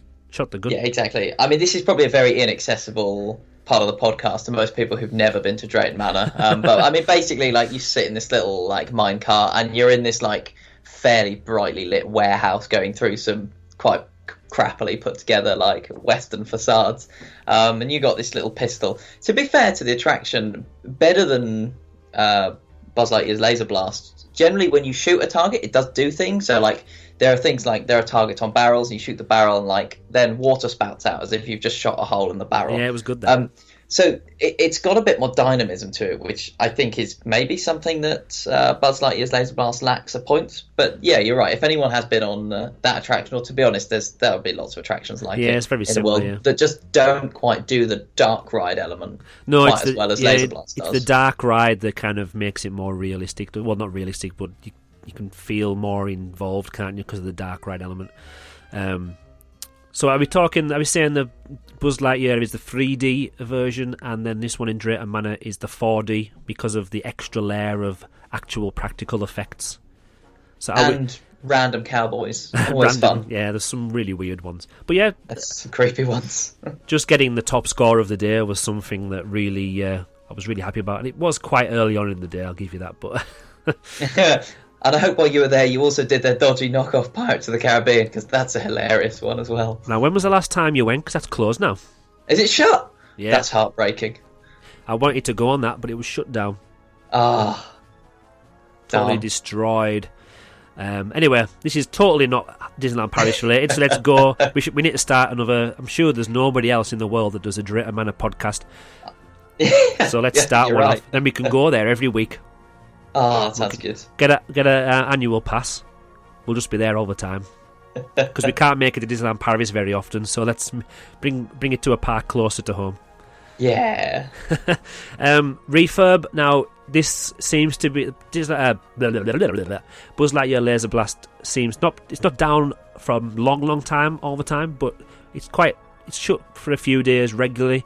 Obviously, it's a good sign in some ways because it means they're keeping it up to date. Not up to date as in content or technology wise, but they're keeping it refreshed and painting extra little bits. But looking at images from recent days of the attraction, especially the outside of the show building, it looks very, very dirty and it looks very, very run down.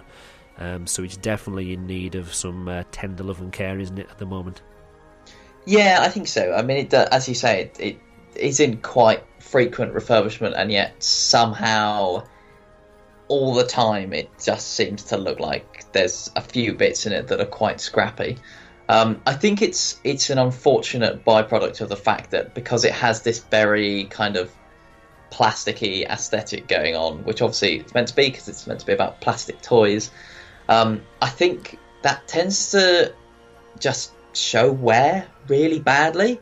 And also, I mean, it just looks cheap and low quality, and it looks like it's, in need of a bit of TLC. So I think it's probably not as bad as it somehow looks. But if you were to have a different aesthetic going on, like Phantom Manor, where everything's old and broken, that's an easy one. Like clean plastic stuff, not quite so easy. Yeah, the obviously with the dark light and the UV technology as well. If on the space in the I've seemed to have done that noise a lot this episode. Too much of a good thing. Two episodes in 1 month was maybe too much for my little brain. On the Omnimover, you've got obviously so many colourful painted bits on it that when people are touching the side to lower themselves in or sit down or grabbing hold of things, it obviously rubs off the paint as well. So you've kind of got the effect is kind of missing in some areas, and because of the fluorescent lights and you've got the paint, it kind of makes it a bit more obvious as well, doesn't it? That things aren't what they should be because there's dull patches and there's bits scraped off. So it's probably easier to tell when things aren't as good due to the technology and the way that the ride has been put together. But the show building, so some of the pictures I've seen of the Buzz Lightyear sign outside, it's just very, very sad. It's so dirty and grimy. and you'd expect. Obviously, the park never sleeps, so they do a lot of cleaning, a lot of maintenance at night time. So I would hope that even if it's only once every so many weeks, that on the kind of rota, that stick some ladders up and just have a quick wipe down of the plastic, because obviously the material is, like you mentioned before, that's going to be quicker and it's going to get dirtier faster. So they need to obviously clean it a little bit more regularly. Yeah, I think so. I mean, to be fair, I'm not a fan of the plastics, so let's just trash it all and have loads of steampunk stuff there. Well, great times. If they leave it for a little bit, then the plastic will just fall off. And the steampunk, the original Visionarium out show building facade's probably still behind there anyway. So it'll be back. We'll just let it fall off, and obviously that plastic will then need to be mashed together and recycled in a responsible way. Oh yes. Hashtag save the planet. Don't want to say much about the shop at the end of the attraction. Constellation, it's a nice shop. It's a nice round shop. Lots of Buzz Lightyear merchandise in there. The shops, in my opinion, are getting a little bit better with sticking to a certain theme. But from memory, this one's always been one that's always been very good. Although it doesn't really match Discoveryland as such. It is very, very Toy Story and Buzz Lightyear based, which is what you expect really from a Buzz Lightyear souvenir shop. Yeah, I think so. I mean, to be honest, just the name of the shop, though, is a kind of reminder of what that building used to be. I mean, if you were naming a shop after something Toy Story, and if it's going to sell Toy Story things, you wouldn't name it Constellations. No. Like, it's such a kind of grand and romantic kind of name to give a shop. And to be the exit of, a Toy Story attraction, it just doesn't quite fit. And that's another kind of one of these hangovers of the original vision of Discoveryland that just hasn't really quite ended up as it was meant to. What would you call it? Al's Toy Barn? Just stick the whole barn there, get rid of Constellations, just put the barn in. That's it, you might as well. I mean, to be honest, the rest of the land is like just Star Wars land now, so might as well. So let's talk about the future now. We've mentioned projections and back projections on Buzz Lightyear's face. What else could we do in the future? How could we enhance the projections even more? Obviously, the technology's improved a lot since 2006 when this opened. Yeah, I mean, there's not many 3D sets to be kind of projecting things onto, and a lot of the 2D sets, they're either in place or have a kind of physical movement to them, in which case you probably don't need projections. Yeah, it's a difficult one. It's probably not worth it, because if you're trying to build a story that's about toys, I mean, toys are, in the real world, inanimate. So you wouldn't need projections on them to be bringing them to life. But then I guess you'd argue, well, we're in the world of the toys where they are animate. So, yeah, I'm not sure projections would really change too much, apart from, as you say, having some newer quality projections, rear projections of the face of Buzz Lightyear.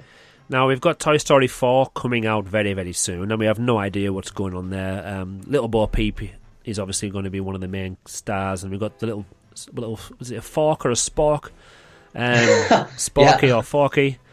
If we were projection mapping, and they do say that this is going to be the final Toy Story, but with everything Disney, if they end up making £1 billion off Toy Story 4, then you can imagine in 4 or 5 years, the next generation, they will bring out another Toy Story movie, or they'll kind of revisit Toy Story 1 and totally rehash it and bring out a new version for the modern day audience.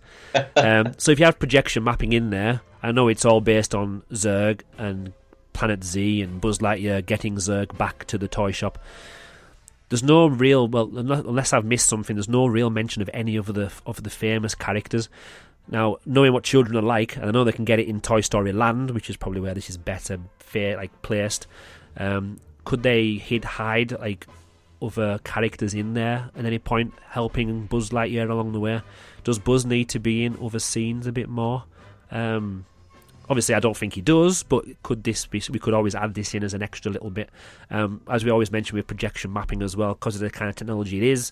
If they were to create different overlays for Christmas, not saying you have to have a totally out there Christmas theme, because how tacky would that be? But it'd be quite nice that if you were going 3 or 4 times a year, you would get slightly different scenes, even if it's not snowing. But you've got different characters that are based on the newer film that's coming out, just to kind of freshen it up and keep things fresh. Yeah, I mean, I think some kind of seasonal overlays would be fun. I mean, just swapping out some of the 2D sets for different ones. You could imagine, something for Halloween on Planet Z, or Christmas would be both good times to shove something in. I have to say, more than anything different being added to, say, change the story or to add to that, I think, as I said earlier, one thing I'd really like to see would be some kind of tactile feedback from the guns, so that you just feel like you're kind of in it a bit more. Something else that might be cool would be if you had some kind of synchronizing with the app, with the Disney Parks app, so you could like keep track of your score. So you like next time you know how much you got the last time, you can do that again, or you can like really easily share your score with other people to challenge your friends if you're with them, or if you know that they're going to the parks soon. That kind of thing I think would be cool, because then you just bring an extra level of interactivity to the ride that right now it doesn't huge. Well, I mean, obviously it's a very interactive ride, but I think there are more levels that you could do with it that definitely probably wouldn't be too difficult to add on. That's a great idea, that one. Obviously, it would be something for you to do in the queue area as well, wouldn't it? Especially as the Wi-Fi is kind of rolling out across the parks now, just about. Standing in the queue, if you know you're at Buzz Lightyear, you'll be checking who's the top scorer of the day, who's top scorer of the month.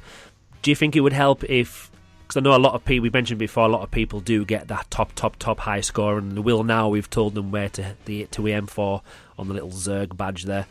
Now, do you think they should make it harder, or make the points less, or get rid of some of these really top scores to make it more like a battle and make it harder to get top score? Would that make people like ride it more often if they knew, like, if it was harder to actually achieve a top score?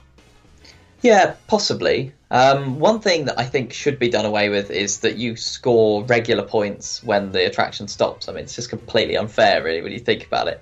So I'd like to see them have something like, I don't know, you just go into like a kind of bonus round thing where it's just like a really short one-on-one against the person you sat next to.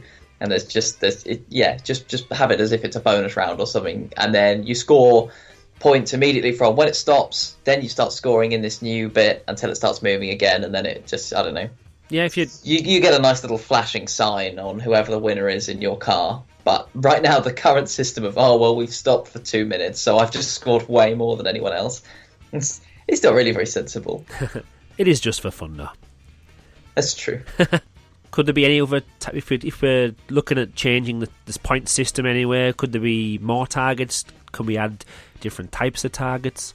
Now, if there were some more screens, if there were screens in there or projections in there, there's a way now, obviously, if the whole, this would mean probably a rebuild of the whole building and the whole set, but you could probably make now that the whole set, the whole thing is a target, especially with the technology we've got these days. You could be just one really big infrared receiver. This is my brain going off on a tangent, a big tangent. But just imagine, again, every so many months, or changing, just if there's a projection of a target on a wall as well, like that moves around, and it's different place every time. So even there are, obviously, these targets do move on physical props and physical set that's moving around, but just imagine something that does spin around very, very fast, or like shoots across the sky in front of you. And I think that would be, just to make it a bit more immersive, just change it up a little bit. Yeah, I think so. I mean, that actually would be a really good use of projections, to be able to add extra targets in that can kind of appear and disappear. That'd be good fun.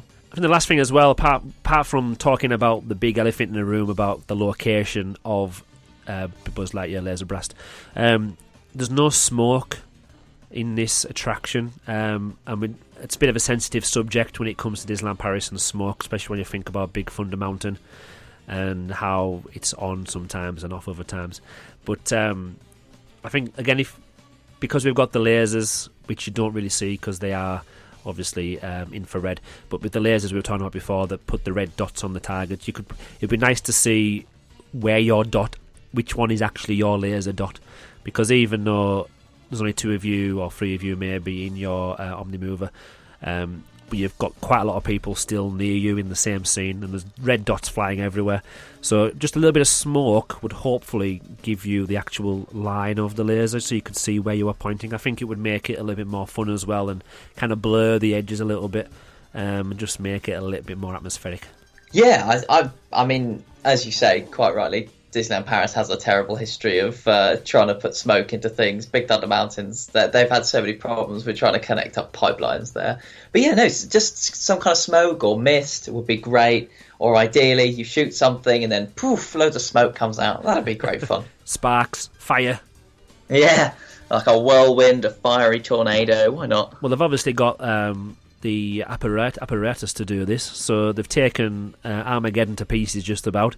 So you've got a massive door that opens and there's fire shooting out of it. You've got that big chimney in the middle that shoots fire down as well. You've got sparks and moving props. Why don't we just bring those in, put them in the final scene? That will be a good photograph. I mean, to be honest, I guess that's exactly what the Spider-Man ride's going to be. That is very true. And what if they'll literally just keep all of the special effects and you just whiz around that circle just in the in middle circle. while like the gravity suction scene happens and everything. You've got a little model of Casey Jr. An even smaller version of Casey Jr.'s train just spinning around in the middle, and then flames just shoot up, and then you've just got to fire out as quickly as you can on the outside. A little, like one of those old-fashioned pop-up, like Wild West little things. Loads of little targets keep popping up, or like when you're at a shooting range in like some kind of police crime documentary. Just loads of them paper targets keep popping up of Spider-Man's enemies, but that's for another day. I'm sure we'll discuss that attraction later on in the future. But yeah, a lot of people, as you will get onto very, very soon, talk about should this be moved to Walt Disney Studios. We already mentioned that it was originally planned probably to be in that park already. It would fit in Toy Story Land. With what's going on and the changes at the moment in Disneyland Paris, both the Walt Disney Studios and potentially the Disneyland Park, is it feasible to think that they would move it? Is the history of them moving attractions to relocate them? It's something that we think needs to be done. Well, I mean, I think everyone knows it's incredibly unlikely to happen. There's a few reasons for that. First off is the reason why it didn't go into the Studios Park initially, and that's to do with space. We've got to remember that this was built a long time before Toy Story Playland came along. I mean, a good half a decade before Toy Story Playland came to be. So back then, where this was going to be placed would have been competing with the likes of Crush's Coaster, Cars Rally. That would have been the only spot where it could have conceivably gone. I've heard people say that the patch there between Art of Animation and the flying carpets, that was meant to be where this ride was going to go, and they'd left a patch for that, and that's why it's a kind of awkward dog leg to get to Crush's Coaster round by that direction, because that was never meant to be there. So that's why it didn't end up there. It's now you would kind of move it more towards Toy Story Playland, which you could find space there because Tram Tour is going to be moved somewhere. That's not been said yet. But equally, there was talk of whether Toy Story Midway Mania, which is a kind of new, updated version of a dark shooting ride where basically you move in front of various different screens and play different interactive games. There was talk about that going to Toy Story Playland. That's now not going to happen. I think partly because of space and because money's being allocated to the other big projects in the Studios Park. And equally, as we said earlier, in the Marvel area, Armageddon's being replaced by some kind of Spider-Man shooting dark ride. So in which case, do you need two in a park? No, probably not. So the chance of it being moved to the Studios Park, I would say they're very, very, very, very slim. Very, but very I think the attraction probably still has quite a healthy future ahead of it in Discoveryland. It's a popular attraction. I mean, me and you both like it, and we don't think it's the best thing in the world, but it's an attraction that we'd both always go on if we're there. And as you'll see from the listener opinions that we're going to get to really soon, it does have a lot of love for it. You look at the queue times; they're always incredibly long. It has a fast pass, which is crazy for an attraction of its size. But frankly, it needs the fast pass. It's so popular, so it's not going to go anywhere anytime soon. It definitely, there's not any good argument to move it to the studios right now. No, yeah, I think you're totally right there. I do like it as well. Is this a good opportunity though? With in the stage of the parks in at the moment, with lots and lots of new things coming to Walt Disney Studios, and as you mentioned, we don't need 2 or 3 shooting games. If the Spider-Man one's going to open, it's a similar kind of idea. Would this be an opportunity for Buzz Lightyear to be closed and kind of pushed to one side, so they could then focus and kind of reimagine parts of Discoveryland? It'd be it'd be sad to see it go. And like you mentioned before, it's still got life in it yet, and Toy Story is kind of coming back again for a new generation with Toy Story 4 coming very, very soon. Again, this probably won't be a very popular opinion, but it's kind of a good idea. Could it be kind of shut down very quietly while the other attractions have all got the big kudos, and we've got Star Wars Land, we've got the Frozen Land, we've got the Marvel Land? It's kind of a good time to put Discoveryland back to how it should be, maybe.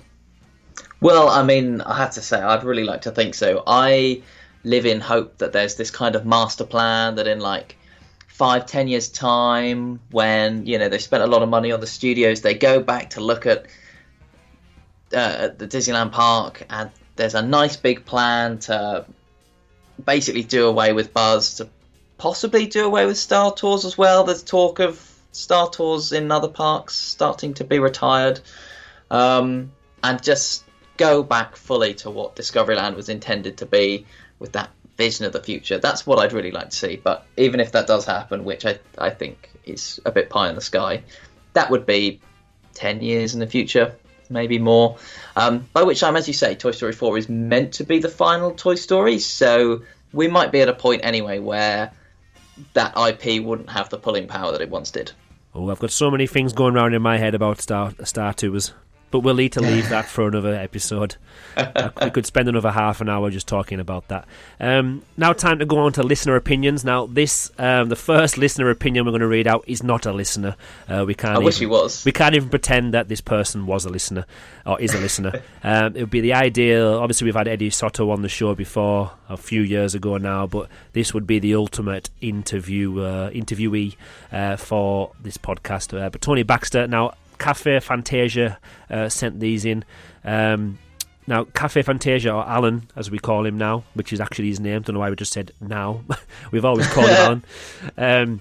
He was lucky enough to go on the Tony Baxter tour of Disneyland Paris back in March in 2017. Tony Baxter told Alan, whether it was just Alan or everybody in the group, that he actually felt Buzz Lightyear Laser Blast belonged over in Toy Story Playland rather than Discoveryland.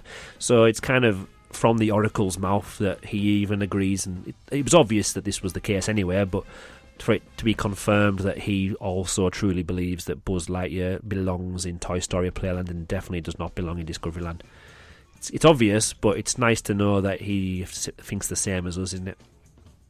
Yeah, I mean, it's a bit of a relief to hear. Obviously, Tony Baxter was very, very heavily involved with the original concept of Discoveryland. He was effectively the kind of lead Imagineer on Disneyland Paris. Like, Disneyland Paris is his baby more than anyone else's, effectively. So I think he's someone who cares very deeply about the stories that each land is telling. I mean, Thunder Mountain was another one of his babies, and he thought it was so important to have the connection between Thunder Mountain and our Phantom Manor in a way that no other Disney parks ever had.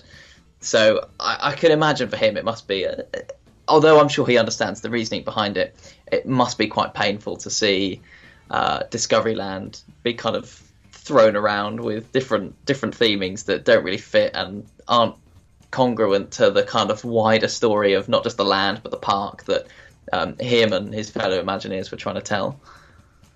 To be fair, he doesn't work for Disney anymore, so I think he can probably say what he thinks a little bit more nowadays than he used to be able to. And it's a good thing as well, really, because it means we get the truth and we don't just get the Disney way of what it should be.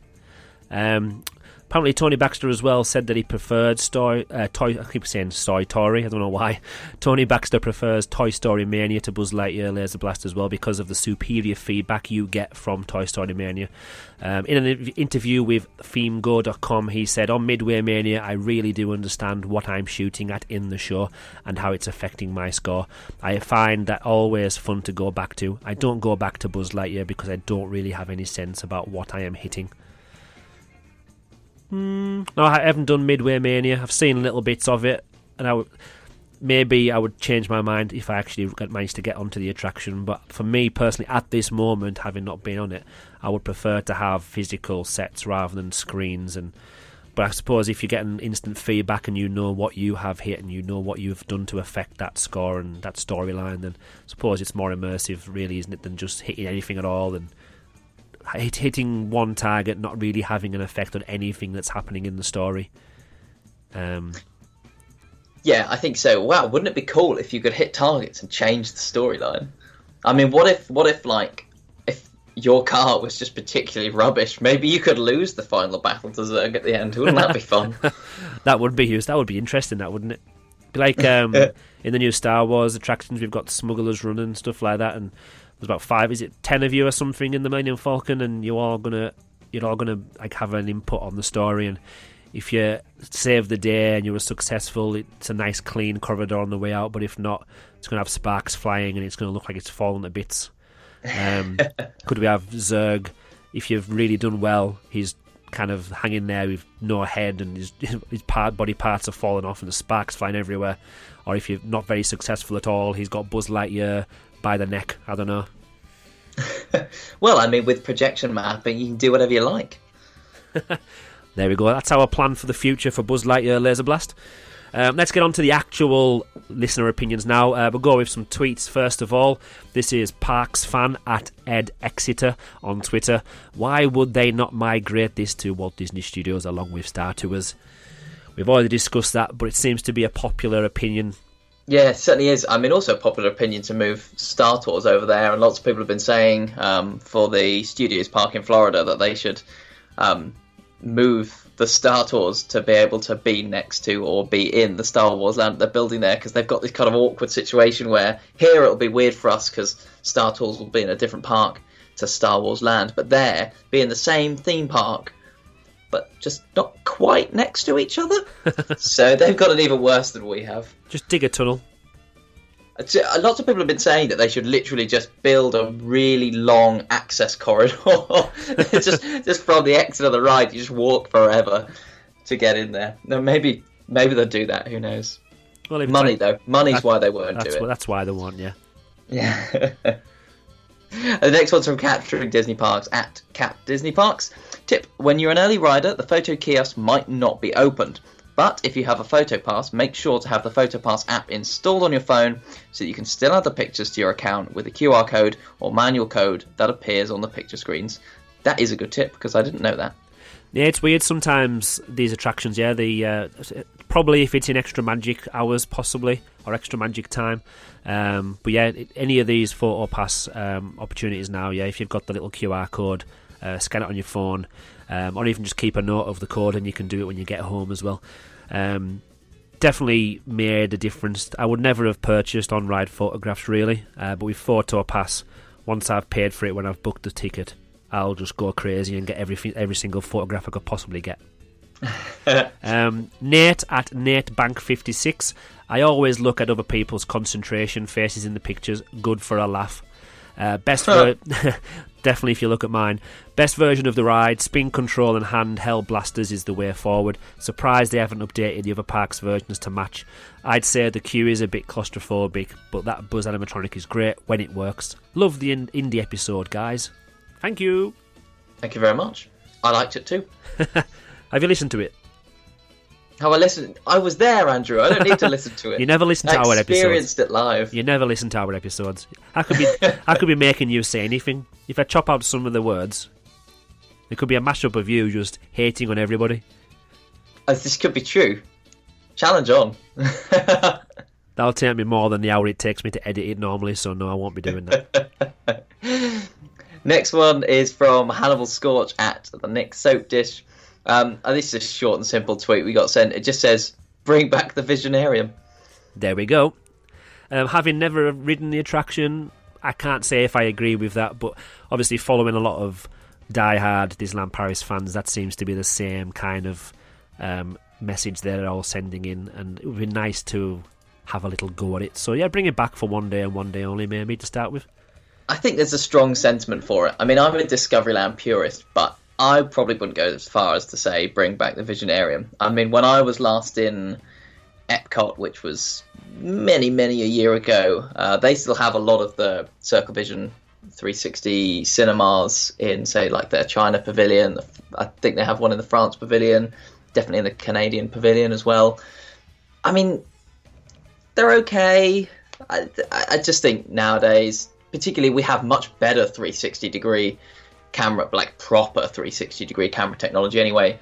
I don't think standing and watching a video is the kind of experience that people really expect from a theme park nowadays anyway. So I'm not sure the Visionarium itself is what should come back, but I would agree that something with similar theming. Well, Armageddon's pre-show was just standing and watching a screen, and everyone loved it. He was there for years. That was really good, yeah, and we all cried when it went. So, no, you raise a good point. I retract everything I've said. Liam at Liamo37. My favourite ride. Love it when it gets stuck and I can rack up a big score. But I think they should think about moving it to Toy Story Land in the Studios park. Add that to the list of people who want this attraction moved. Absolutely. Next up from Sebastian Perolas at Perolas. I want to know if one can rank in the top tiers without having the ride stuck in front of a high-value target. It's a great question. I would imagine you can, yes. I think you can, yeah. Hit the right high-scoring targets, those hidden targets we were talking about, the ones in the darkness and the ones that are, say, like on Zerg, and also being able to get to the ones that are kind of behind other targets or at just the right angles. If you know where they are, then I think that can work out for you. But to be fair, I think most people that do rank up in the top tiers basically do it because it stopped for a minute and you've added an extra fifth to your time. So yeah, I would think most people do it. Yeah. JMB at JB0681. Sadly, I don't like it. Queues are so long for an outdated ride experience, and it's in the wrong park. Can't argue with that. No, I think it's fair enough. I mean, to be fair, if you fast pass it or get it during Extra Magic, then it's not too bad. But I agree. I also can't understand why people would queue quite so long for it. It's Toy Story. That's true. And next up from Mercedes or Daisy at Mercedes Low. I've no idea actually what that is. I'm sorry. People's Twitter handles always confuse me. There's like in their head, it obviously is perfectly sensible, but then you read it when you don't know what it's trying to say, and you're like, don't know what's going on here. Anyway, Mercedes says it's good, but not as good as Toy Story Mania in some of the other parks, which is possibly fair enough. I think there's a big debate about whether you want just a kind of like a fun game, and that's what you think kind of shooter dark ride should be, or whether you want to have something that's physical sets like Buzz Lightyear, or you're the kind of person who's just really anti-screens, because there's a lot of fight back against Toy Story Mania because of its screens. Yeah, I think Universal, which we don't really use that word very often, but they're famous for screens, aren't they? And people kind of don't like them because of that, and we don't want to get into that realm of just having screens for everything. Sully's Arms at Disney Infinity. I can still remember the moment when I realised the different shaped targets gave different points. Oh, and Zerg's chest badge, life altering. So there's somebody who has obviously got a top score before, definitely now as they know that Zerg's chest badge has all the answers. Life altering. can't disagree. I'm in the same boat. And finally on Twitter from Mitchell at Mitchell Disney. It's my favourite ride in the Disneyland park. Oops, just so much fun, needs to stay forever. Midway Mania wishes it was Buzz. That was actually sent about an hour before we started recording, so last minute from Mitchell there. It's because Very he's not good. Sneaky to get in. Yeah, he's not used to us having 2 episodes a month, so most people are expecting to have at least 2 or 3 months to be able to write these messages. Over on Facebook, we've got Abby Argent. One of my family's favourite rides, and I'm not sure if it still is. When in early magic hours, we went on this time and time again. We've only a maximum of a 10-minute wait. That's the dream. Although a few times it did break down, not quite every ride, it did make it interesting as to where it broke down and which of us could use it to the advantage of getting a high score. It did seem quite short once you were on the ride, and it would be interesting if between rooms you had rooms with less shooting opportunities and more story / ride / bigger picture time. Always one that makes our list of must go on, unlike Indiana Jones, which we forgot about the last 2 visits and I haven't been on since it was going backwards. I also like to add that this isn't one that we go on if there is a queue, and sometimes it can be a very big queue. We tend to go past a couple of times and only go on when the queue is less than half an hour. I agree with the queue. Again, like I mentioned before, the idea of maybe making the story a little bit bigger and having less targets, but then thinking about it, the reason why it's such a big draw is because you get a gun, you get to shoot targets, and you get some points. And at the end of the day, who doesn't want to shoot a gun and get points in a safe environment? Yeah, this isn't a war zone. No, I think you're right that it's all about just going crazy and shooting everything you see, really. So it would be a shame to lose more targets. As we've said before, though, I mean, maybe if we could kind of make them a bit more interactive, that could be fun. I like how, considering a queue to be less than half an hour to be good, I would still consider half an hour to be quite a long queue for that. 10 minutes, yeah, but whew. People like this ride a lot. They do indeed. Let's go on to the emails.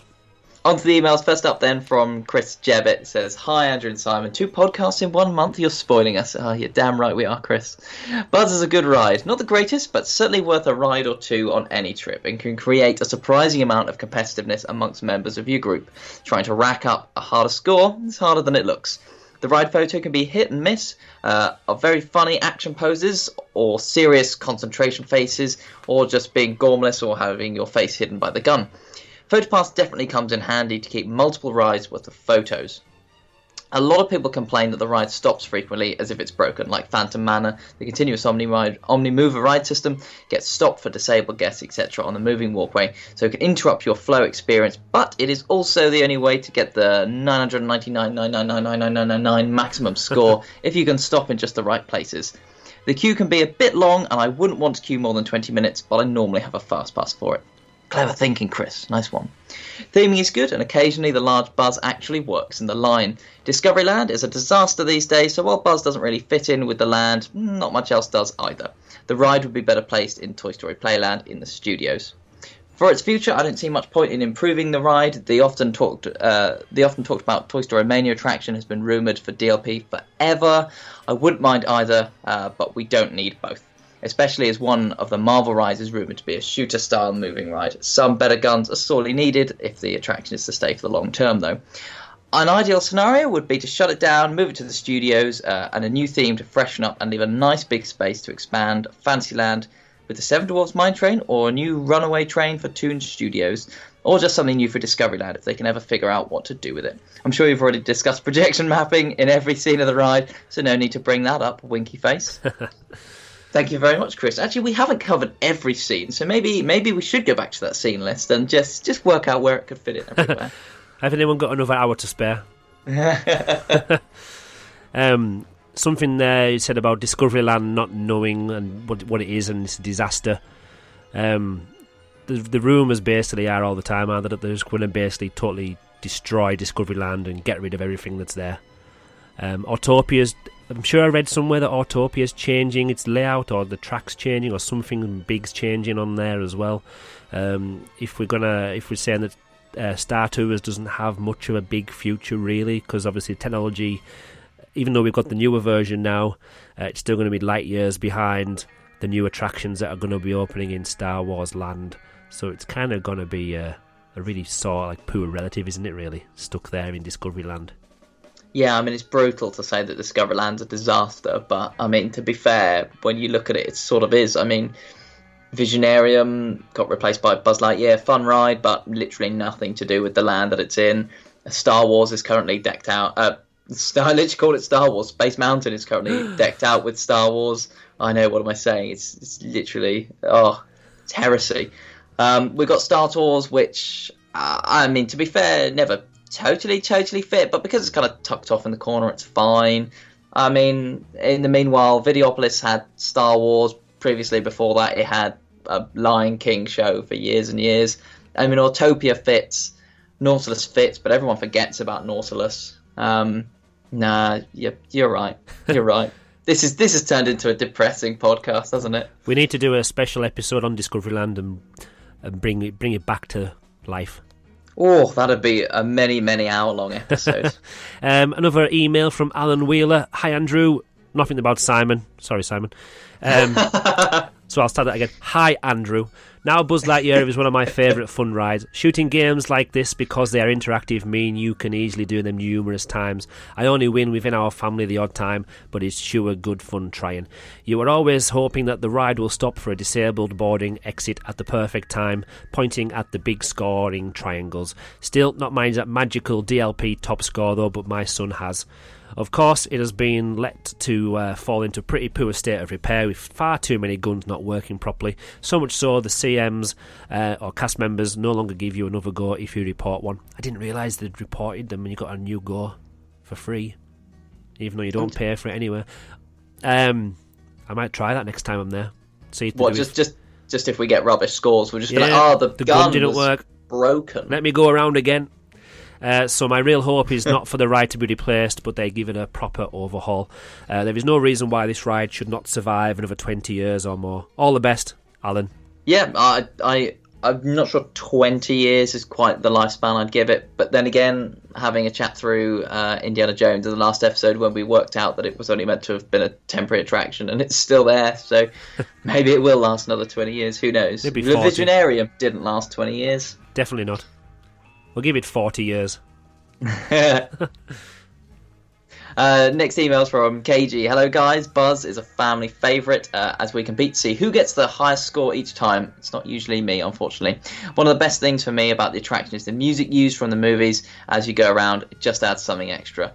I don't mind where Buzz is, but it would make more sense for it to be placed in Toy Story Land. I don't see the point in the fast pass of this attraction for where it takes you in the queue, which is just the general queue minus the 5-minute wait beforehand. Other attractions could do with a fast pass system before this one. Lastly, you mentioned in the last podcast you might revisit Pirates of the Caribbean. I think it'd be a good idea considering the changes made since the last episode. Keep up the great work. Well, who knows? Yep. If we do 2 a month for the next month, then we'll be straight round again. We'll have been back to the beginning of all the attractions, so we'll definitely come back to that one. I would love to go back to an old episode and revisit it. And in my head, I'm playing all the old clips of all the stupid things we said. Then we have to face ourselves and say, "Well, Andrew, you're totally wrong there." One thing we haven't really mentioned, and we kind of forget about every single episode, really, is music. We don't really. Without music, it would just be probably a lot of high-pitched squealing of the Omnimovers moving around on the belt, and people crying because they keep missing the targets, and lots of plastic going of people pulling triggers.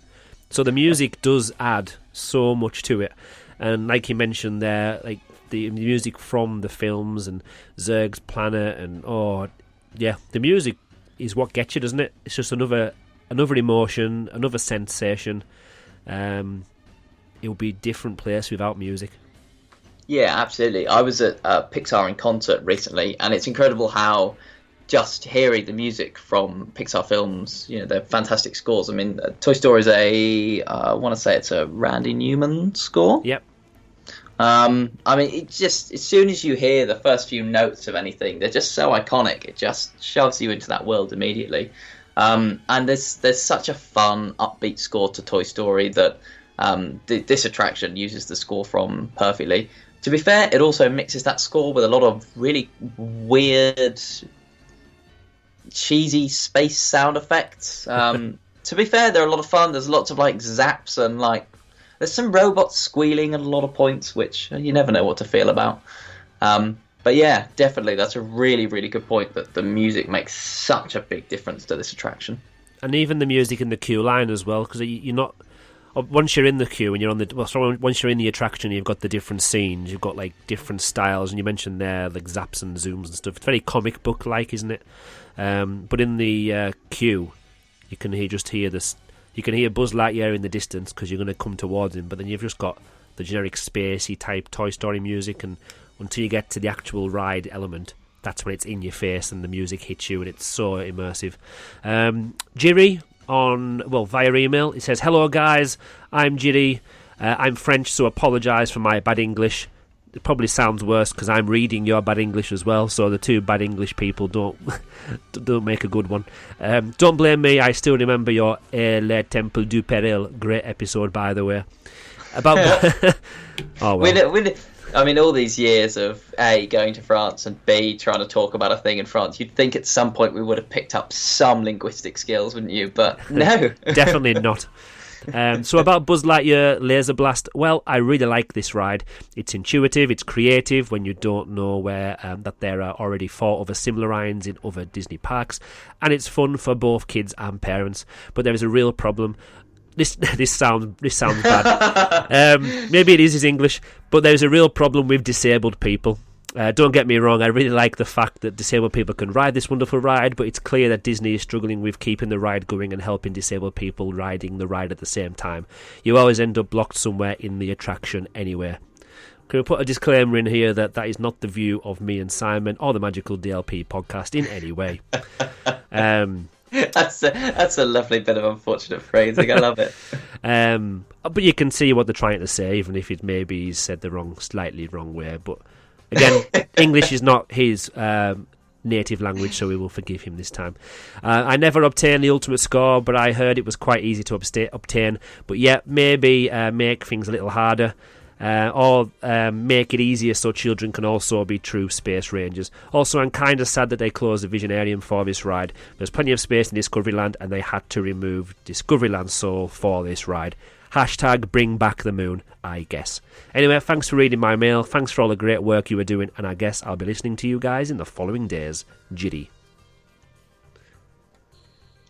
Yeah, I mean, again, a really good point that this is an attraction that's really open to everyone of all ages, in the sense that it's fun for parents and kids. And obviously, Andrew, you've had a lot of fun with Noah going through this. Like, it is something that does bridge that really, really well. I mean, again, in comparison to the last episode when we were talking about Indiana Jones, that's an attraction that doesn't really bridge that gap at all well. So it's nice that this one does, and it's nice that also it's an interactive ride too, that isn't just aimed at one age group. It's fun for everyone. Yeah, it's great. Now, I know we had a little bit of not a laugh, but obviously with the mention of the disabled guests there, the people with problems accessing the attraction. This is one attraction which is so easy and it's so accessible. There's no steps. Yeah. Once you're in the land, you go straight to... you don't. There's no steps or anything, is there, to get to Discoveryland? There's nothing you need to go up or go down. You're right outside the door. The ramp is there's no steps inside the queue area either, so it is claustrophobic in some ways, but again, it's wide enough for wheelchairs. It's wide enough for people with accessibility problems as well. And once you do get to the loading area, like we were mentioning at the start of the podcast, there are the specially adapted omnimovers, so you just need to wheel in or step in without having to step over anything. So the stepping point onto the omnimover and Space Cruiser, it's all flat, it's all on the same level, so it's really accessible. Probably in some way that's why there are more stops as well, because it is such an accessible ride. It's so good for people of any ability. It does make it a very popular one for everybody who is in the parks. So, and to be honest, the benefit of it stopping every now and then, like we've mentioned millions of times, is the score. You get the chance to shoot more, and you do actually get to spend more time in different scenes. And because it is a regular occurrence, it's not always the same scene that you are stuck in. So I don't see that as a problem at all. Blessing in disguise, isn't it? It's brilliant. It is. This one's for you. Righto. Next up, from our very own Ella Catherall. She says, "Hi guys, Buzz Lightyear's Laser Blast is one of my favourite attractions. My first trip to Disneyland Paris was just after it opened, so I never got to experience Le Visionarium, which, based on what I see on Twitter, is probably going to be mentioned a lot in the feedback you get. So I'm unable to compare the two, hence why I haven't mentioned it.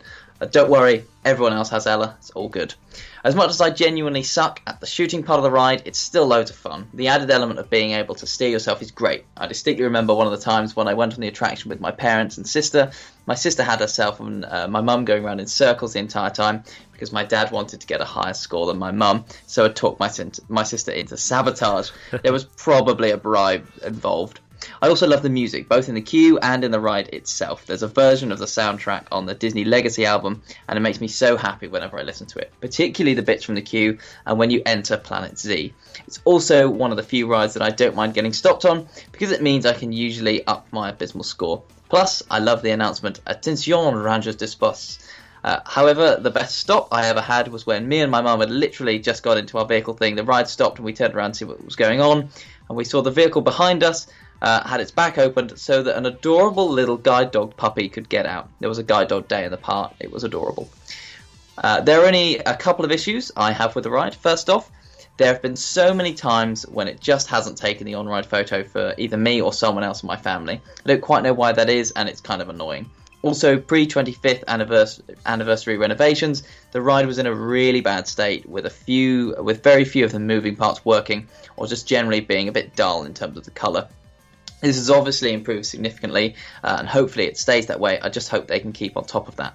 In the future, it would be nice to see it moved over to the studios, now that the IPs that were previously rumoured to be taking over Discoveryland have their own lands planned out in the studios. It seems like Imagineering now has the opportunity to try and take Discoveryland back to its original steampunk theme without having to worry about the lack of IP in that park. As much as I like the ride, Buzz Lightyear's Laser Blast does stick out like a sore thumb compared with its surroundings, so it would also be great from an aesthetic point of view if you could get it moved to Toy Story Playland. It would also make parts of the park look less like a hodgepodge filled with quick fixes if things were organised properly. Apologies for rambling, Ella. Apologies not needed. No, not at all. To be honest, we could have just read Ella's email and been like, "Great guys, that's the podcast. Boom, there it is. You've covered everything. Done." Because this even involves a nice little family story, which is what visiting Disneyland Paris is all about. Family, unless you go with friends, but then your friends are like your family. But the main thing there, which I've never experienced before, is Buzz Lightyear with a little guide dog puppy. How cute. It's great. I'm disappointed though that the dog couldn't just like flat out ride along. Why load it into the back? Just give it the gun. Great times. I'm sure it'll probably beat your score. It would definitely beat my score. And how cute. I think I remember seeing this a few times recently over the years, but a guide dog event. How good would it be to be in Disneyland Paris on the day of the guide dog event and seeing all those cute dogs everywhere? I would love that. Herbert from to be fair, dogs is surely the only thing that could make Disneyland better, really. Just more animals. Now, you'll be happy with this one because you've got a mention on this one. Herbert from DLP Celebration. Hi, Andrew. Hi, Simon. Hello. Did not expect your episode so soon, but it's great not having such a long wait. I really appreciate your podcast. So well researched. Go on. I would love to give you a 5-star review, but I don't know how to do so because I'm not using iTunes. Well, I'll explain later on how you can get involved, even if you're not on iTunes, so don't worry about that, Herbert. Buzz Lightyear's Laser Blast is a tough one, though. The attraction is good, but not overwhelmingly. What upsets me is the location of the ride. Placing it in the steampunk Victorian area was a big mistake, in my opinion. I will not debate here about the fact that the former space of that attraction was taken by Le Visionarium, a thematical masterpiece. Still miss the golden orb with its spinning logo sparkling in the sun. We haven't really mentioned that, but outside was that nice little ball of the logo for the attraction. Such a nice little thing. The movie of Le Visionarium was a little bit outdated, especially at the last part of it. I could imagine so many other things to fit in that place in Discoveryland better than Buzz Lightyear, which would fit better in the Toon Studios section of the Disney Studios parks. I know that at the time Disney built Buzz Lightyear, they had financial problems and the new building would have been more expensive than using an already existing building, but why Discoveryland? The plastic facade of the show building ruins the look of the area. Apart from that, it's a solid attraction from me. It's not a must-do attraction on every visit. If the queue is short or I get a fast pass, I'll go for it. What I like is that it's an interactive ride if the guns work properly. I had quite a few rides where the blaster works only periodically. The theming is okay, and Buzz Lightyear right after the entrance is impressive. For guests aiming for a high score during the ride, they should carefully study the walls as they contain not only hints of how to use the gun, and the cart, but also the amount of points for different targets. On every ride, I'm going to say hello to Nine, my beloved remnant of the former Le Visionarium. I think you've already discussed that fact in your podcast. If not, now would be a good time. Say hello to her is what I do on every ride. The best thing on this ride is that you never know at what point they are taking your photo, which brings up the best attraction photos by far. I am not sure if the time of this attraction is almost over. It's in a desperate need of refurbishment. My wish, disassemble the attraction, repair everything and reassemble it in the studios. Doing so, it will give Disney the potential for a massive improvement. Working with stealth through projection, smoke and lasers along with a bunch of new animatronics would bring this ride up to the present time.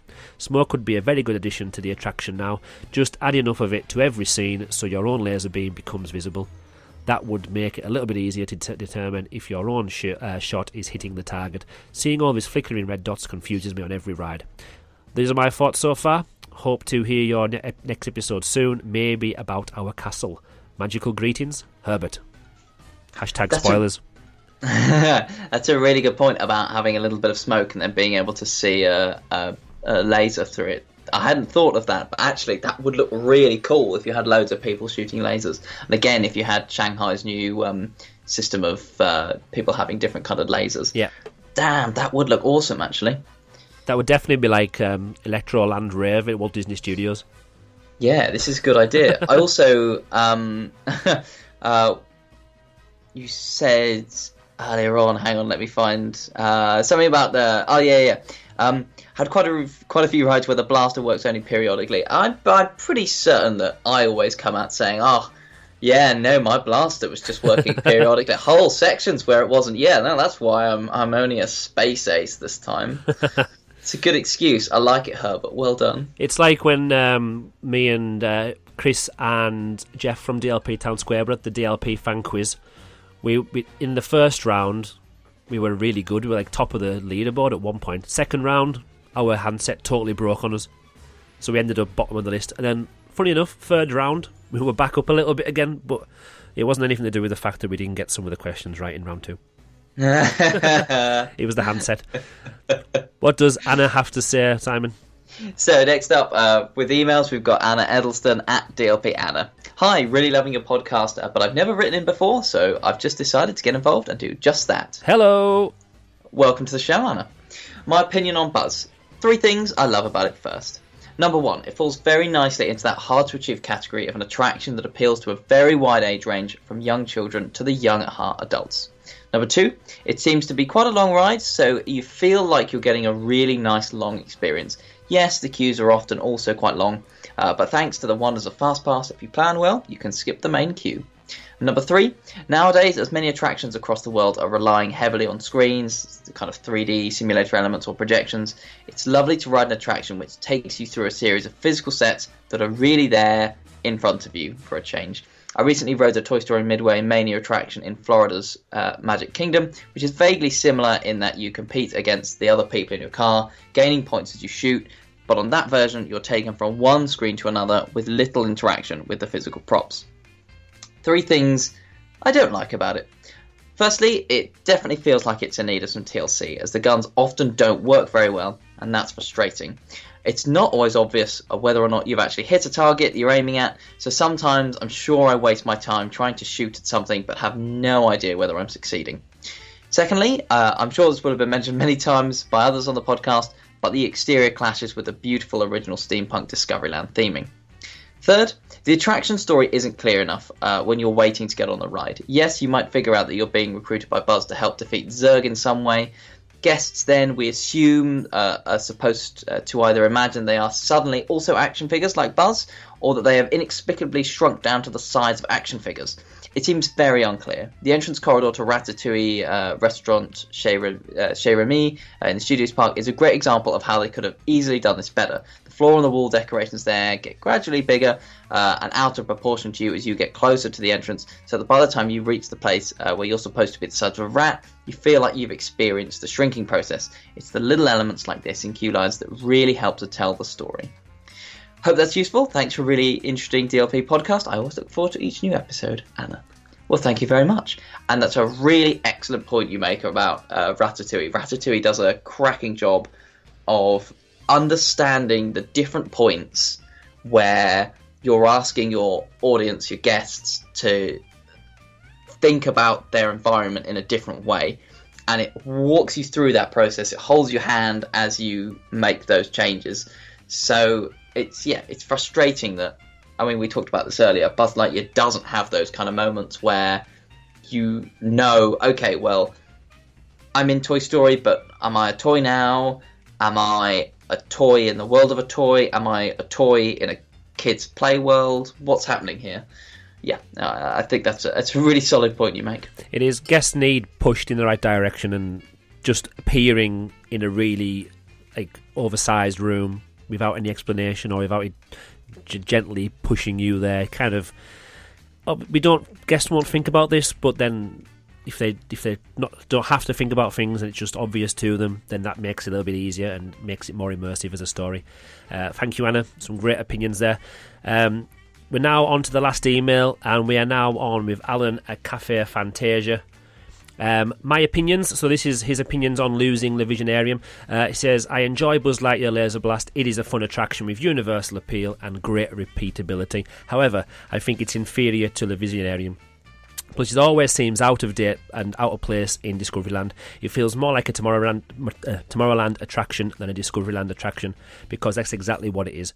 It was designed for Tomorrowland, for Tokyo Disneyland's Tomorrowland to be precise. And then it was shoehorned into Discoveryland just as Hyperspace Mountain has been. Let's not talk about Darth Vader's cannon. He loves the Visionarium. It was the heart of Discoveryland, the thematic centrepiece, to quote Palais Mirage on Twitter. That tied the whole land together. It was high-tech, it was cultural, it was educational, and it was hugely inspiring. But Buzz Lightyear Laser Blast is none of those things. It is not as ambitious, it is clearly aimed at a different audience. When it opened in April 2006, it was as if Disney had officially given up on the original 1992 concept for Discoveryland. To quote Tim Delaney, Discoveryland was designed as a collection of different futures. It isn't about one future, it's about many futures. But Buzz Lightyear Laser Blast isn't about the future at all, it's about toys and batteries. His opinions of the ride in general. It was interesting to go back and ride the original Buzz Lightyear Space Ranger spin, as he did when he visited in Walt Disney World in May 2016. While the original version has a longer track featuring changes in elevation and a speed room inherited from If You Had Wings, it feels dated. It has fixed guns, you can't pick them up, which makes aiming much harder, and the Z targets don't light up, so you don't get good feedback on whether you successfully hit them or not. So the video game aspect of the attraction actually works much better in Paris. Thumbs up. When you're aiming on Buzz Lightyear Laser Blast, it's sometimes hard to see your little red dot because it's so faint, and it's hard to distinguish it from the players sat next to you because they're both red. Fortunately, on Buzz Lightyear's Planet Rescue at Shanghai Disneyland, they've addressed these issues. The dots are much brighter, plus they're now different colours. That is where I got that information from. Thank you, Alan. I've never really liked the flat 2D cartoon aesthetic of Buzz Lightyear Laser Blast. The sets and decor were clearly inspired by the Buzz Lightyear action figure packaging and the Buzz Lightyear of Star Command TV series. I would have preferred it if they had gone for a more sophisticated 3D look, similar to the video game scene at the start of Toy Story 2. Now here are some of Alan's ideas. Unlike the Visionarium, Buzz Lightyear Laser Blast is by far one of the most popular attractions in Disneyland Park. Checking the Magi Park app right now as he was writing this, it had a wait time of 110 minutes, so on that basis it's unlikely to be rethemed or removed at any time soon. But personally, he doesn't think that Toy Story themed attractions belong in Discoveryland. They belong with the others over at the other park in Toy Story Playland. He's actually been saying that on Twitter for 7 years now. However, with Walt Disney Studios Park getting a new Spider-Man Shooting Dark ride, Featuring a brand new cutting-edge interface, I don't think that the park really needs 2 shooting dark rides, so I think that moment has passed. Ideally, I would like to see Buzz Lightyear Laser Blast replaced with Visionarium 2.0, but that's never going to happen. Improbable, yes. Impossible, yes. One option would be replacing it with an Ant-Man and the Wasp Nano Battle, which opened in Hong Kong Disneyland just last month. However, despite its more adult theme, high fidelity show sets and clever video effects, I have to admit it doesn't look as fun as Buzz Lightyear Laser Blast. It actually looks kind of grim and boring. Kind regards, Alan at Cafe Fantasia. Yeah, I mean, there's a lot of thoughts there. I mean, again, we've gone through a lot of these bits, and I completely agree with Alan that I don't think there's any chance of a Visionarium 2 coming back. I think long-term future, we could see it being replaced with something that does again fit the Discoveryland theme. We know that Disneyland Paris does listen to fan opinions. I mean, they've obviously set up the Inside Ears program, and they do listen to social media where we have hashtags like Bring Back the Moon. So they will be listening to that, and so I do think that they get the frustration with not having Discoveryland as it's meant to be. But yeah, I think Alan's quite right that impossible. Yeah. The Disney themselves have made it quite clear that anything that's coming to any of the parks anywhere worldwide in the future, it's going to be IP based. So to have something like the Visionarium 2.0 would never just be a newer version of the Visionarium. It would be something that has a big IP in it. So if in 20 years' time there's a Jules Verne inspired movie and that IP makes $1 billion at the box office, then that's probably the only way we're going to have a unique, like Jules Verne steampunky style attraction opened up in Discoveryland anytime soon, isn't it? Really, if we're being honest. Yeah, I mean, I think it's unfortunately probably true. I mean, there are obviously instances that Disney doesn't build everything to IPs nowadays, but most of the stuff it does. I mean, obviously, there's a huge Jules Verne inspired area in Tokyo Disney Sea, and that's massively popular. It's got some incredible attractions in it. So I would hope that they look at that and see that to not necessarily clone those, but to stick with that same theming concept could bring around a lot of success in Paris. But I mean, it depends what Paris asks Imagineering for as well, and I think more recently they've asked Imagineering for something that is going to be very advertisable and is going to bring a lot of feet through the gates, which obviously it will get in the form of Star Wars, Frozen and Marvel. Yeah, that's the way it's going. This is really, really sad and totally off topic completely, really, but the only IP that came to my head straight away, which was steampunk, nothing to do with Jules Verne or anything at all. Don't know if you can guess what I'm thinking of. It's Wild Wild West featuring Will Smith. So I'm just trying to find out. It's Warner Brothers. I was trying to find out if it was anything to do with Fox or anything like that with the subsidiary, the company we've just bought, Disney have just bought, but no, it's not. Just imagine Will Smith themed attraction, Wild Wild West, kind of steampunky. The only thing I could think of which was an IP that could go in there, but that's a long, long time ago and totally off topic and a really bad way to end our podcast. How about still vaguely off topic? The kind of Dr. Facilia, Princess and the Frog kind of. Oh yeah, that's very steampunk inspired. So maybe they could work that in. Princess and the Frog would be a rogue choice for an attraction like that, though, wouldn't it? It's very close to Fantasyland, though. That's true. That would work as a nice could be a segue blend. Yeah, this is good. We're such good armchair Imagineers. Right, that's the end of all the listener opinions. Before we wrap up the show, before we started recording this episode, I sat down with my son Noah, he's got a little bit of a YouTube following. He's got about 20 subscribers or something on YouTube under Cheeky Noah. So I'm going to play a little bit of an audio clip now where I sat down and spoke to Noah for 5 minutes. Here we go. So I'm joined by Mini Magical DLP. Say hello. Hello from Cheeky Noah. Hello from Cheeky Noah. So, you're going to talk to us about Buzz Lightyear Laser Blast. What can you remember about the ride? Well, we've got a picture. Well, we've got a picture here when I went on, and as you see, it has got little guns where you shoot targets with the Z on it. Yeah. And you get points, and there's a red stick, and if you do that, it moves around. Spins the vehicle It around. spins doesn't the it? vehicle around. And I used to, every time my daddy was about to shoot to get a point, I just spun the vehicle around. And what did that mean? What happened to me when I was shooting if the vehicle was spinning around? You just shoot someone in the face. What? So I never got a point. You got 0 points Oh, dear. because you shot someone in the face. So what do you like the most about Buzz Lightyear Laser Blast? Well, I think it's when we shoot and use the stick, Yeah. because that's quite cool. And what happens when you hit a target? You get a point. And does anything happen in the ride? Well, when you hit a target, lights move, things move, lights flash. What was your favourite part of the ride? Well, I think my favourite part of the ride with you is when, even though I don't get points, is when you use the joystick. Sometimes we're just spinning around in circles and we don't get any points. Hello. Well, I do, but You do? I shoot and turn. What happens to the ride photograph that we get every time we go on this ride? It's like I shut my eyes and I go like... Nobody can see you doing that. It's a podcast. I shut my eyes and go like... So your eyes are closed. Yeah, my eyes are closed. I'm like...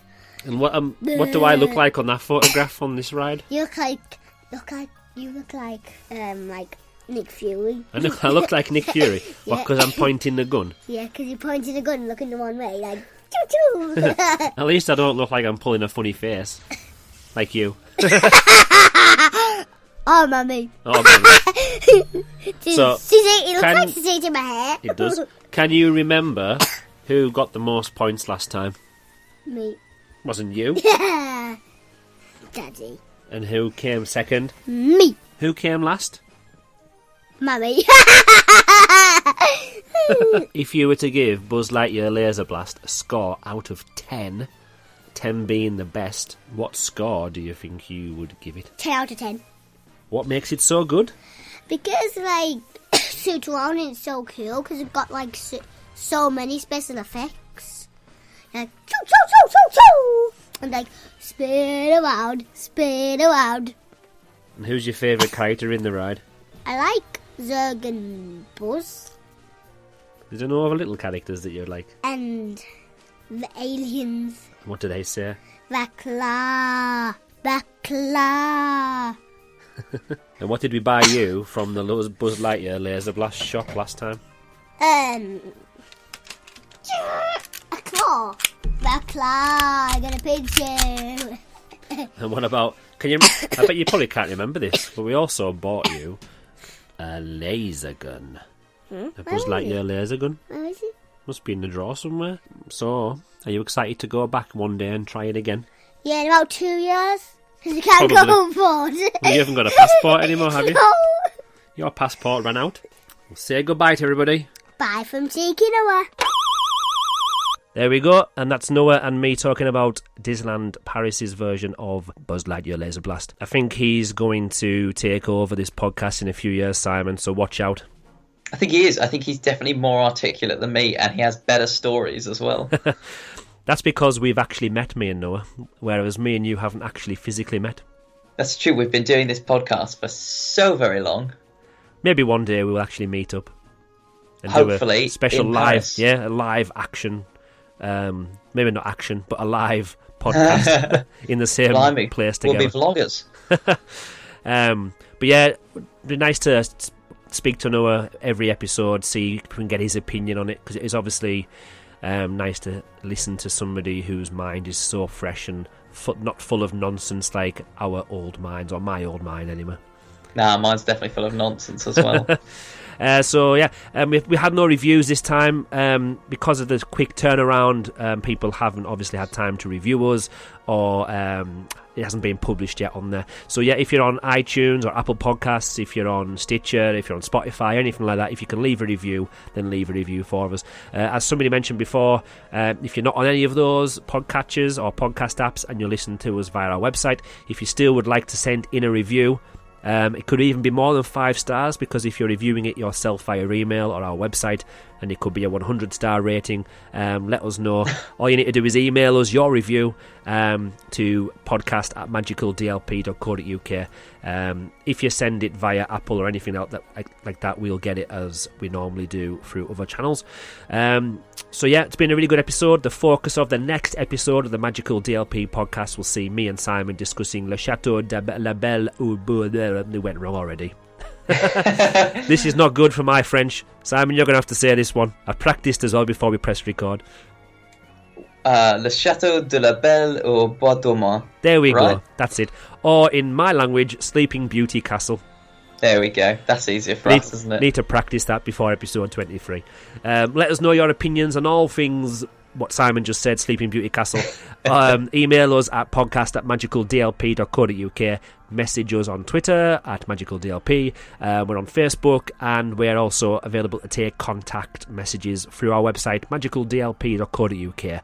If you like what we are doing, like I mentioned before, send us a 5-star review. If you want to email us one with 100 stars, then you can do that as well. The podcast is nothing without you. Thanks for joining us for episode 22 of the Magical Disneyland Paris podcast. Until next time, goodbye, Space Ranger. Goodbye. Goodbye.